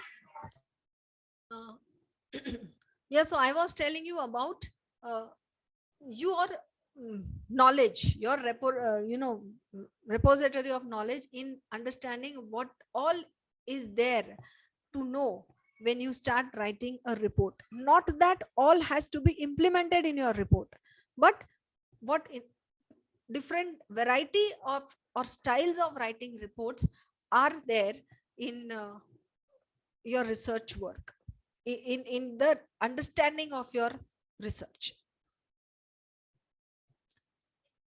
I was going to tell one more point. Okay, let me recollect that and tell you.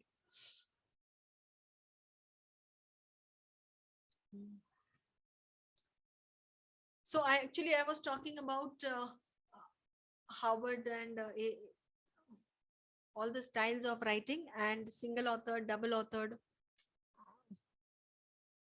4-5 authors, and then etc. Okay, I had something important to share, but maybe let me we'll talk later then. Okay, so this is all a bibliography. Okay, so what are the different types of referencing styles? APA, Harvard, and MLA. These are the 3 popular referencing styles.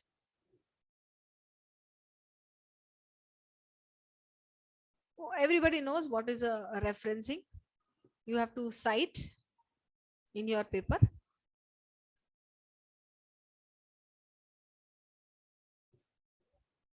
Yes, reference manager software is very, very popularly used nowadays for literature review and referencing styles. Actually, that will reduce your work considerably.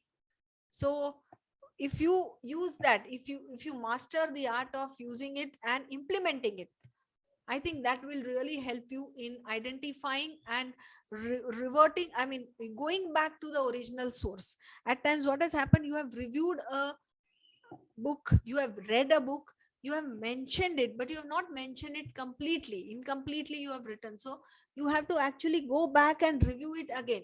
So instead of that, if you use these kind of tools, and instead of that, if you know, have a very systematic understanding of presentation of your bibliography in the format, I think that I request Pooja ma'am to also ensure that if you have a resource person which will help you in understanding using these software, that can be another useful session. Application Yes, madam, of this right. software, that also you try to find out. Mhm. But that, or else you should have that, because unless you have that software, I can say I'm using it, but you know, I should have an access to it first of all. And second thing, I can have an access also with the university, but I don't have a permission to show the access in the share screen. Okay, so I should get the permission. So you search that kind of resource person who has a permission of sharing screen of that. I don't have the permission of that right now. Otherwise, you know, our university repository name, from there, I mean the university's link, I can actually take a screenshot, but I have to take permission. That is the main problem. That's why I'm not able to show it to you. Otherwise, I could have shown you the software and how the software functions. But it is after this session. First, you should know which are the styles.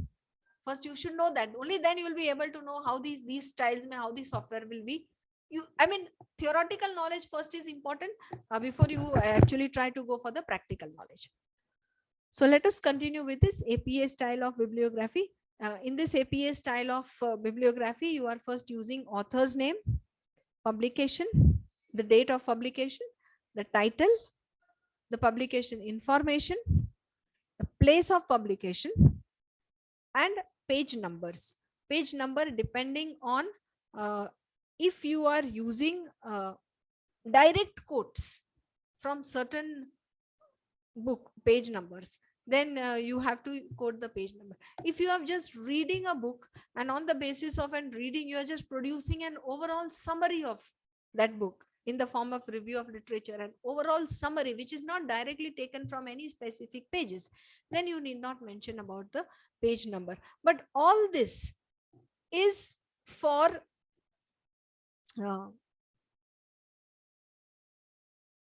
journals, you know, very well reputed journals. Even if you do not mention the page number, and if they happen to see that you have taken certain direct statements and certain direct quotations from the other author's book, and if you do not mention the page numbers, they will send you the paper back and will mention that kindly complete the bibliography seems to be, these are the statements, these are the words which has been used, the bibliography seems to be incomplete, which is not incomplete, sometimes mentioned, sometimes not mentioned. It seems to be incomplete, and therefore the author is required to complete the entire bibliography, mentioning clearly from which sources the quoted statements or whatever statements are taken, and they will return it back within 5 days or 1 week time is given. You have to see what is where you are wrong, and then you have to resubmit to the concerned journals. So these minute details are observed in ABDC journals. Peer reviewed, I don't know whether peer reviewed, I doubt that all peer reviewed journals are that meticulous, that particular for bibliography as well. Of course, for analysis, data interpretation, etc., that's one part, that's your main job. But for bibliography also, if you see this kind of, this level of meticulous and minute details observation, That's what we need to understand while submitting papers to these very well reputed journals. 7 months cycle, 8 months. After 8 months of submission of paper, till 8 months you are just waiting, and you will get a reply that the paper is under review. And after 6 to 8 months, you will get some minute modification, and then another cycle, 1 or 2 months of publication. So technically, one good journal, you can say at least 7 to 8 months waiting period we have in publication of a research article. So in a year, if you have a good research article, not more than two during the duration of this 1 year, maybe 15 months, I will say 15 months time, you should be able to do. For that, every minute information you should know. First of all, you should know what is APA. You should know what is Harvard. And in Harvard, if there is a single authored presentation of bibliography is different. So single authored book, you write name, year of publication, title, the publisher,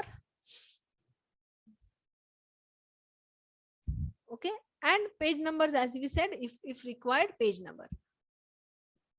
Dual authored book, you write names of both. In that again, and is this. When you are writing dual authored, you are not allowed to write A and D. So you have to use ampersand, not the full A and D. That point also you have to actually keep in mind. Certain styles, it is expected to write A and D. So before giving, you will have to identify whether these journals are pressing for ampersand or full A and D and between the names of two authors.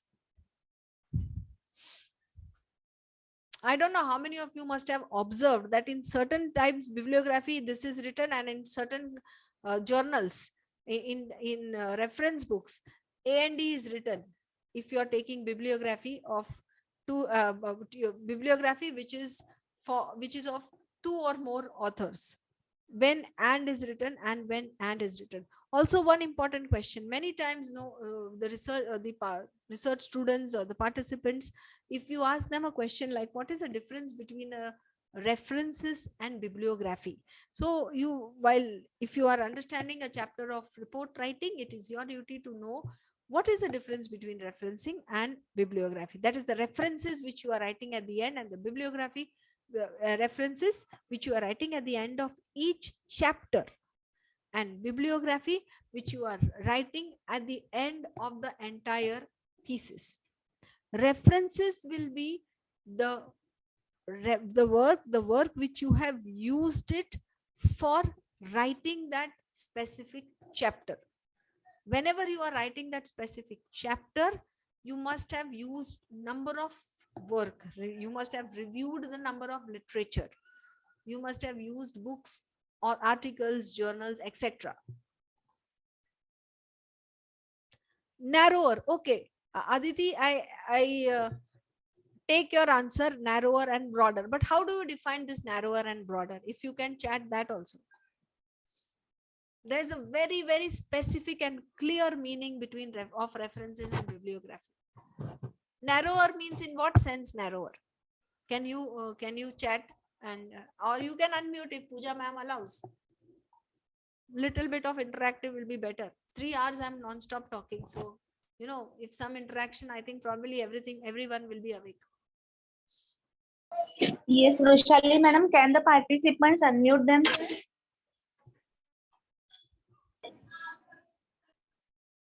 I suppose yes. Let her try first. Yes, they can unmute.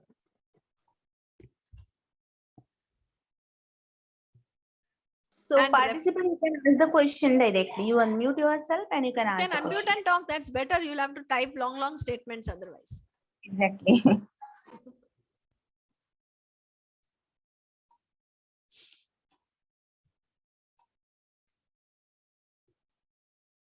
Aditi, are you there?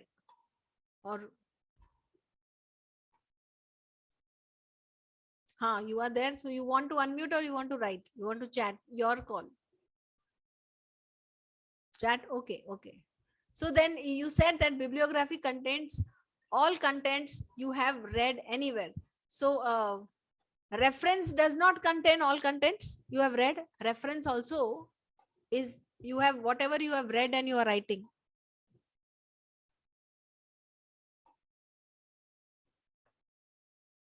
Reference means also you have references means what? You have read and you are reproducing that and you are writing it. Then what is the difference?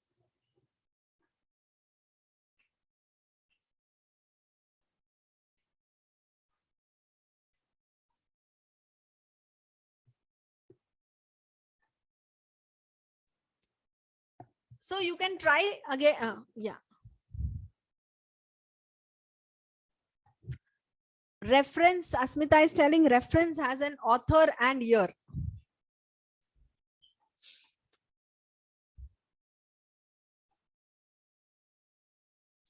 Ravi Chandra says that reference are directly cited. So suppose if you paraphrase something and use the statement, okay, will that not be reference? It is not direct. You are using it, you're changing, modifying it, and you are using it in the book.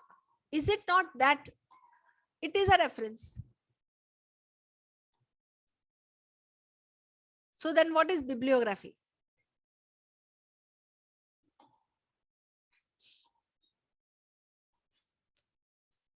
Usage of books and hard copy.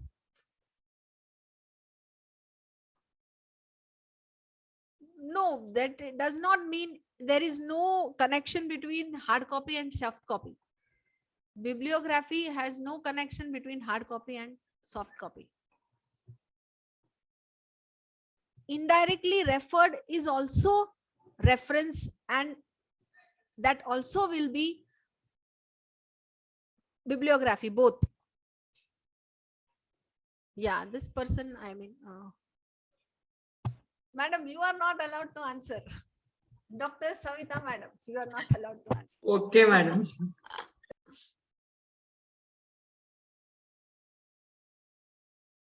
Yeah. Oh, now since Savita madam has answered it very properly, we have no scope to chat. Okay. No problem. I'll tell you because now anyways we have to give 5-10 minutes for that question answer session. So before that, I will just give you a glance of different styles of writing. But in short, I would like to tell that if you have, say, if you have books, 2 books right now, okay, one is authored by Sharma and another is authored by Hari Prasad.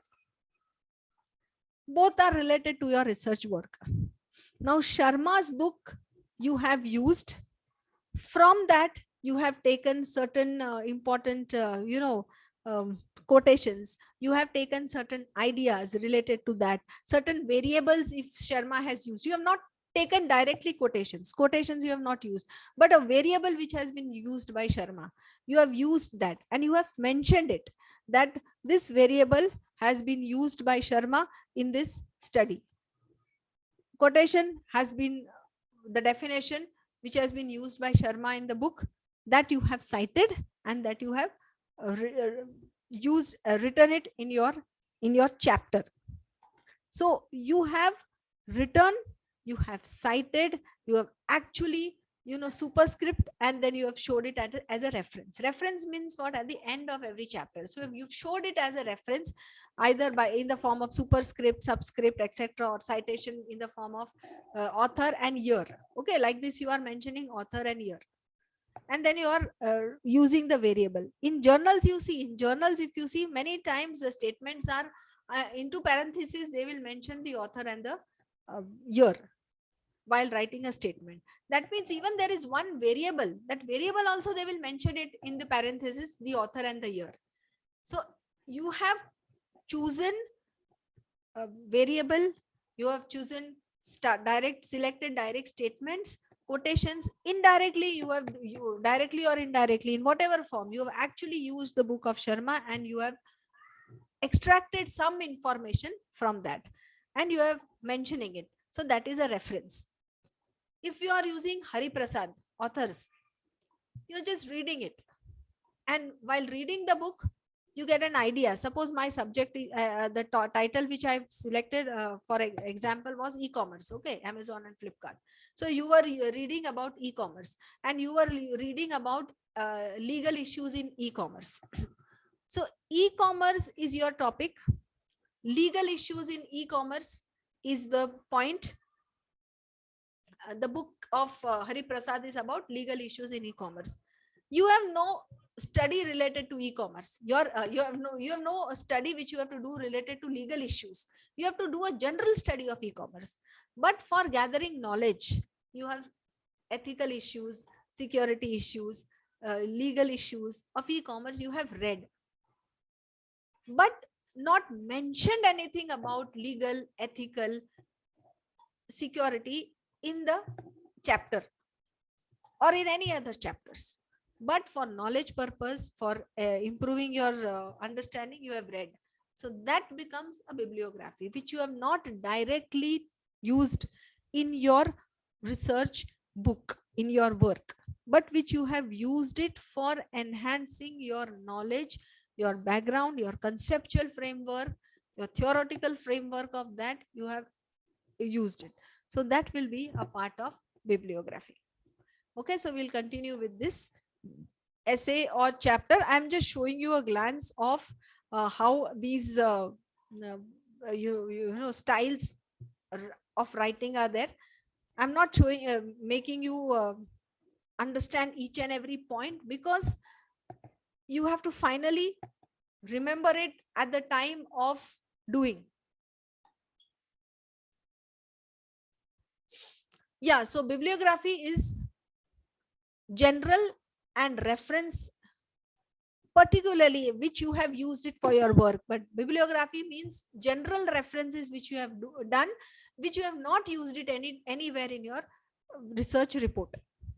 Okay, so here I was discussing about essay or chapter in an editing book. If you are taking essay and chapter in an edited book, then the style of writing will be like this: author, year,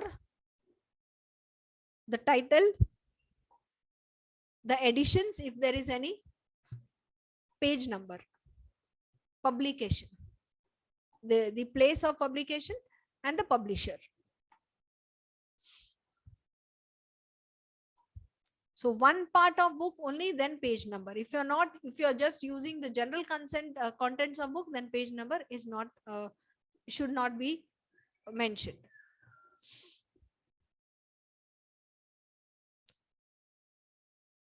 So single authored. Single authored here, when you are writing for each authors, you will capitalize the first letter. Capitalize the first letter of every time you are writing. For a single authored article. Two and more authors, see again here it is and. In another style of writing, it will be A and D. So that's why there is no need to explain this much in detail. There is the only need to know that what are the different options, what are the different types of writing bibliography. If there is an unpublished conventional or paper, which are, you are belonging to an organization, they have published it for your own self. It's not published for public full. If it's just for their purpose and you supposed to, you happen to come across that. So that also you can mention it as a part of your bibliography or reference. Most of them are similar: author followed by year, followed by title. Year because it is unpublished convention paper, then you can mention that it is presented in so and so conference or convention which was organized at this place.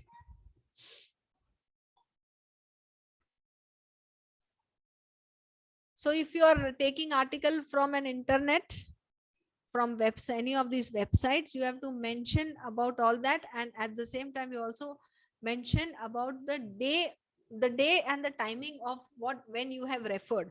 Why it is necessary to mention about the day and time? Because if you mention about the day and time, and suppose it happens that the information is withdrawn over subsequently, then you have a proof that at that time it was on the site which was taken. So article in an internet like this, you have to mention the link as well as retrieved on which day, time also specify, and link will be pasted, that from which link, time, and the date.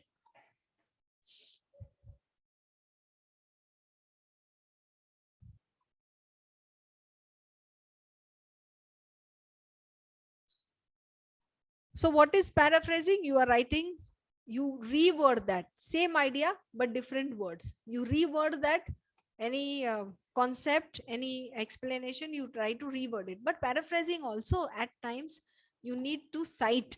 If you're not citing, then you're taking a major risk of your career, because it's very clearly understood that the concept of the concept and the idea is of somebody else, but it has been just reframed. So I have also observed so many research students are paraphrasing most of the things and reproducing that, which is a major risk. Try to analyze and put it in your own words.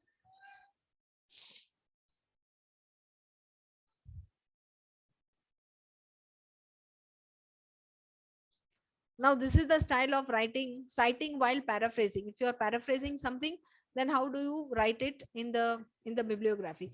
List the last name of all the authors the first time you cite them, unless there are more than 5. If more than 5 authors, or you are citing the paper of 3 or more authors for a second or more time, list last name of first author followed by et al. So you always you will always have to mention the last name of the first author. Last name, not start with the first and then write the initials. So like this, if you have for the first time Gupta, Mishra and Pandey, you just write Gupta et al. So first time you write that, next time onwards you can only write it. The same thing you are writing, next time you can write every time of just Gupta et al. If you have only 2 authors, then every time you can write the same 2 authors last name, 2 authors last name. So this I have actually explained, every time how you have to present with examples. You need to put the author's last name and date while paraphrasing, but also page numbers or paragraph numbers for online sources. If online sources you have, then you have to mention the paragraph numbers and page numbers.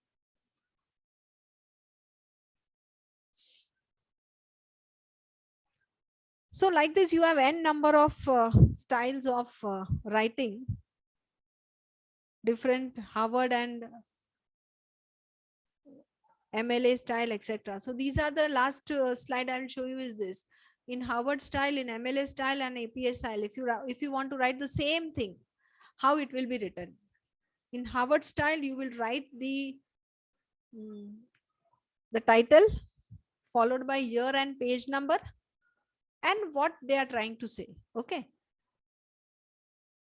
For in-text reference.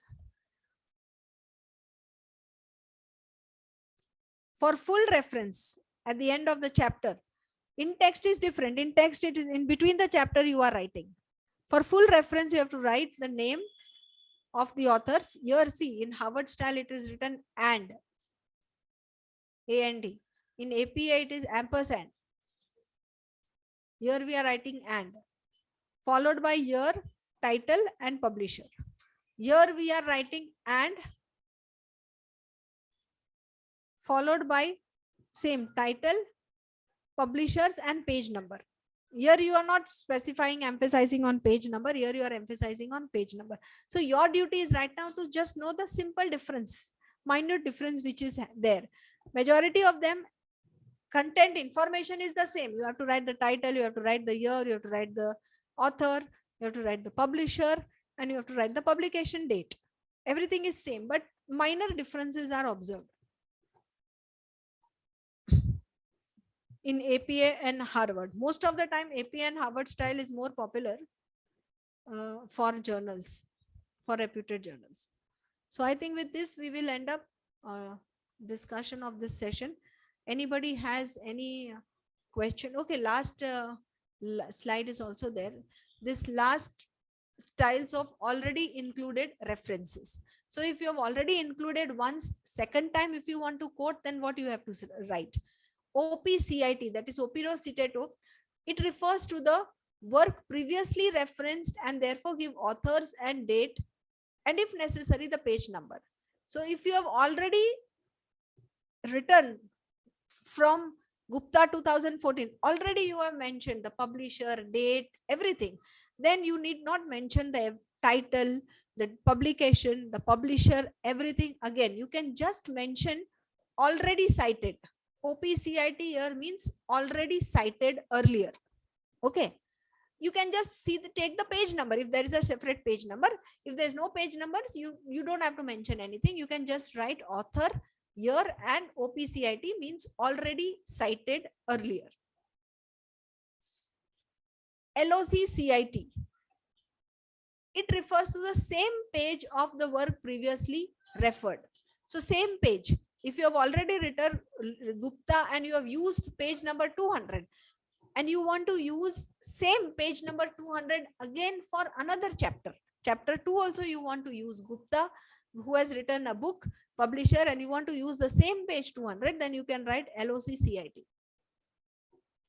And the same chapter, one after the other, immediate following, you want to use the author, then you have to write IBID. IBID, that is the same work given immediately before. So in the reference, third number, you will write full data, information, Gupta, title, year, everything. But in fourth, you will only write IBID. That means the entire reference is from point number 3. Okay, so with this, we conclude this today's session. And again, the session is open for question answers.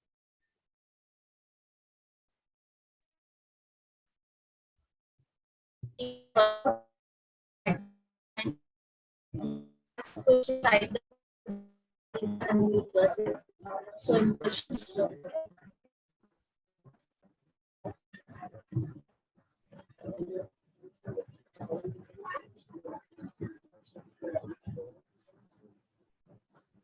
Any questions you have? Oh, general referencing, I think it's just a general discussion. So only thing is your which book you are publishing, that you have to follow. The only thing is you have to know what all is existing. That's it. There may not be many technical queries in this report writing.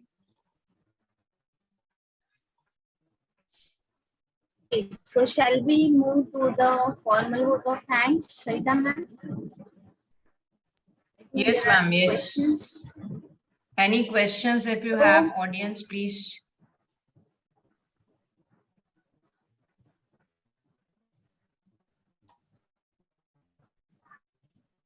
Any software would you recommend for generating APA citations? It's Asmita ma'am asking.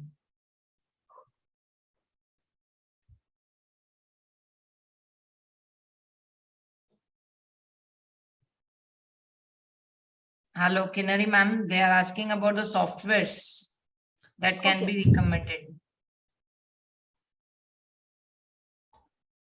There are various softwares. Like, I mean, one I think we had I have to remember, recollect the names actually. Some names are so complicated. I'll maybe post it later. There are so many softwares are there. Certain names now you have to take. नहीं, ऐसा APA करके citations proper ऐसा नहीं आएगा पूरा.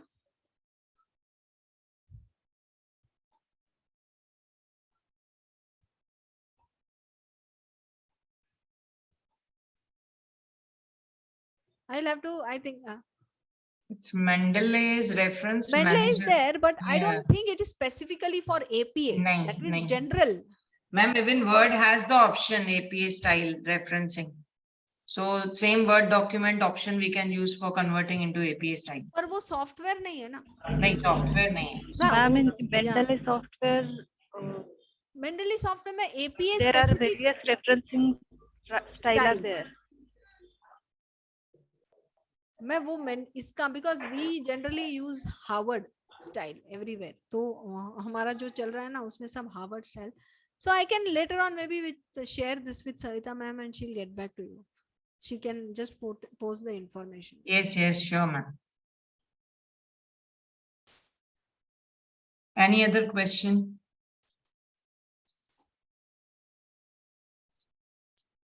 Pooja ma'am, over to you.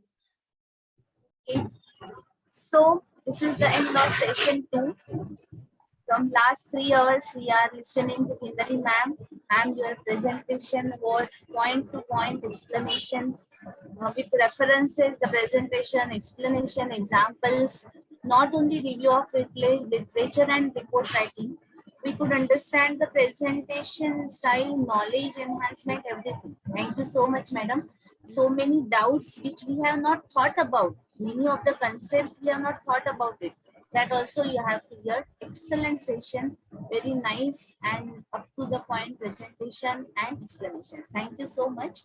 From Bharat College of Arts and Commerce, convener, and from the whole team, I extend my thanks to you.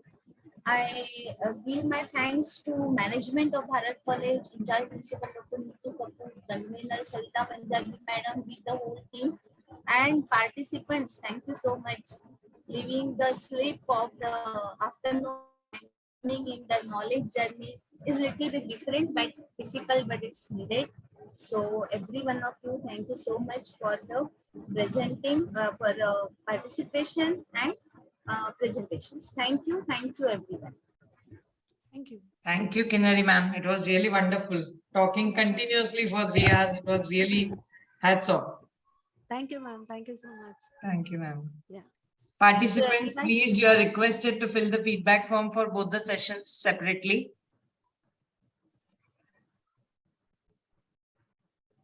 Ma'am, I have not received the feedback form. Feedback link has been already posted, ma'am.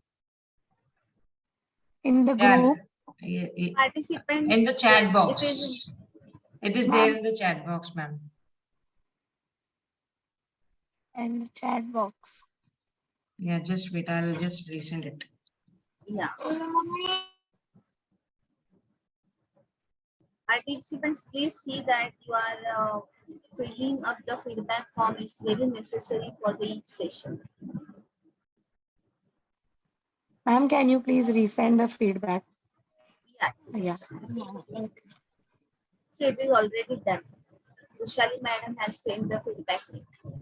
We'll be sending it on the group also because some people have got some technical issues and they're requesting for first sessions feedback form. So we'll be sending it in the group also.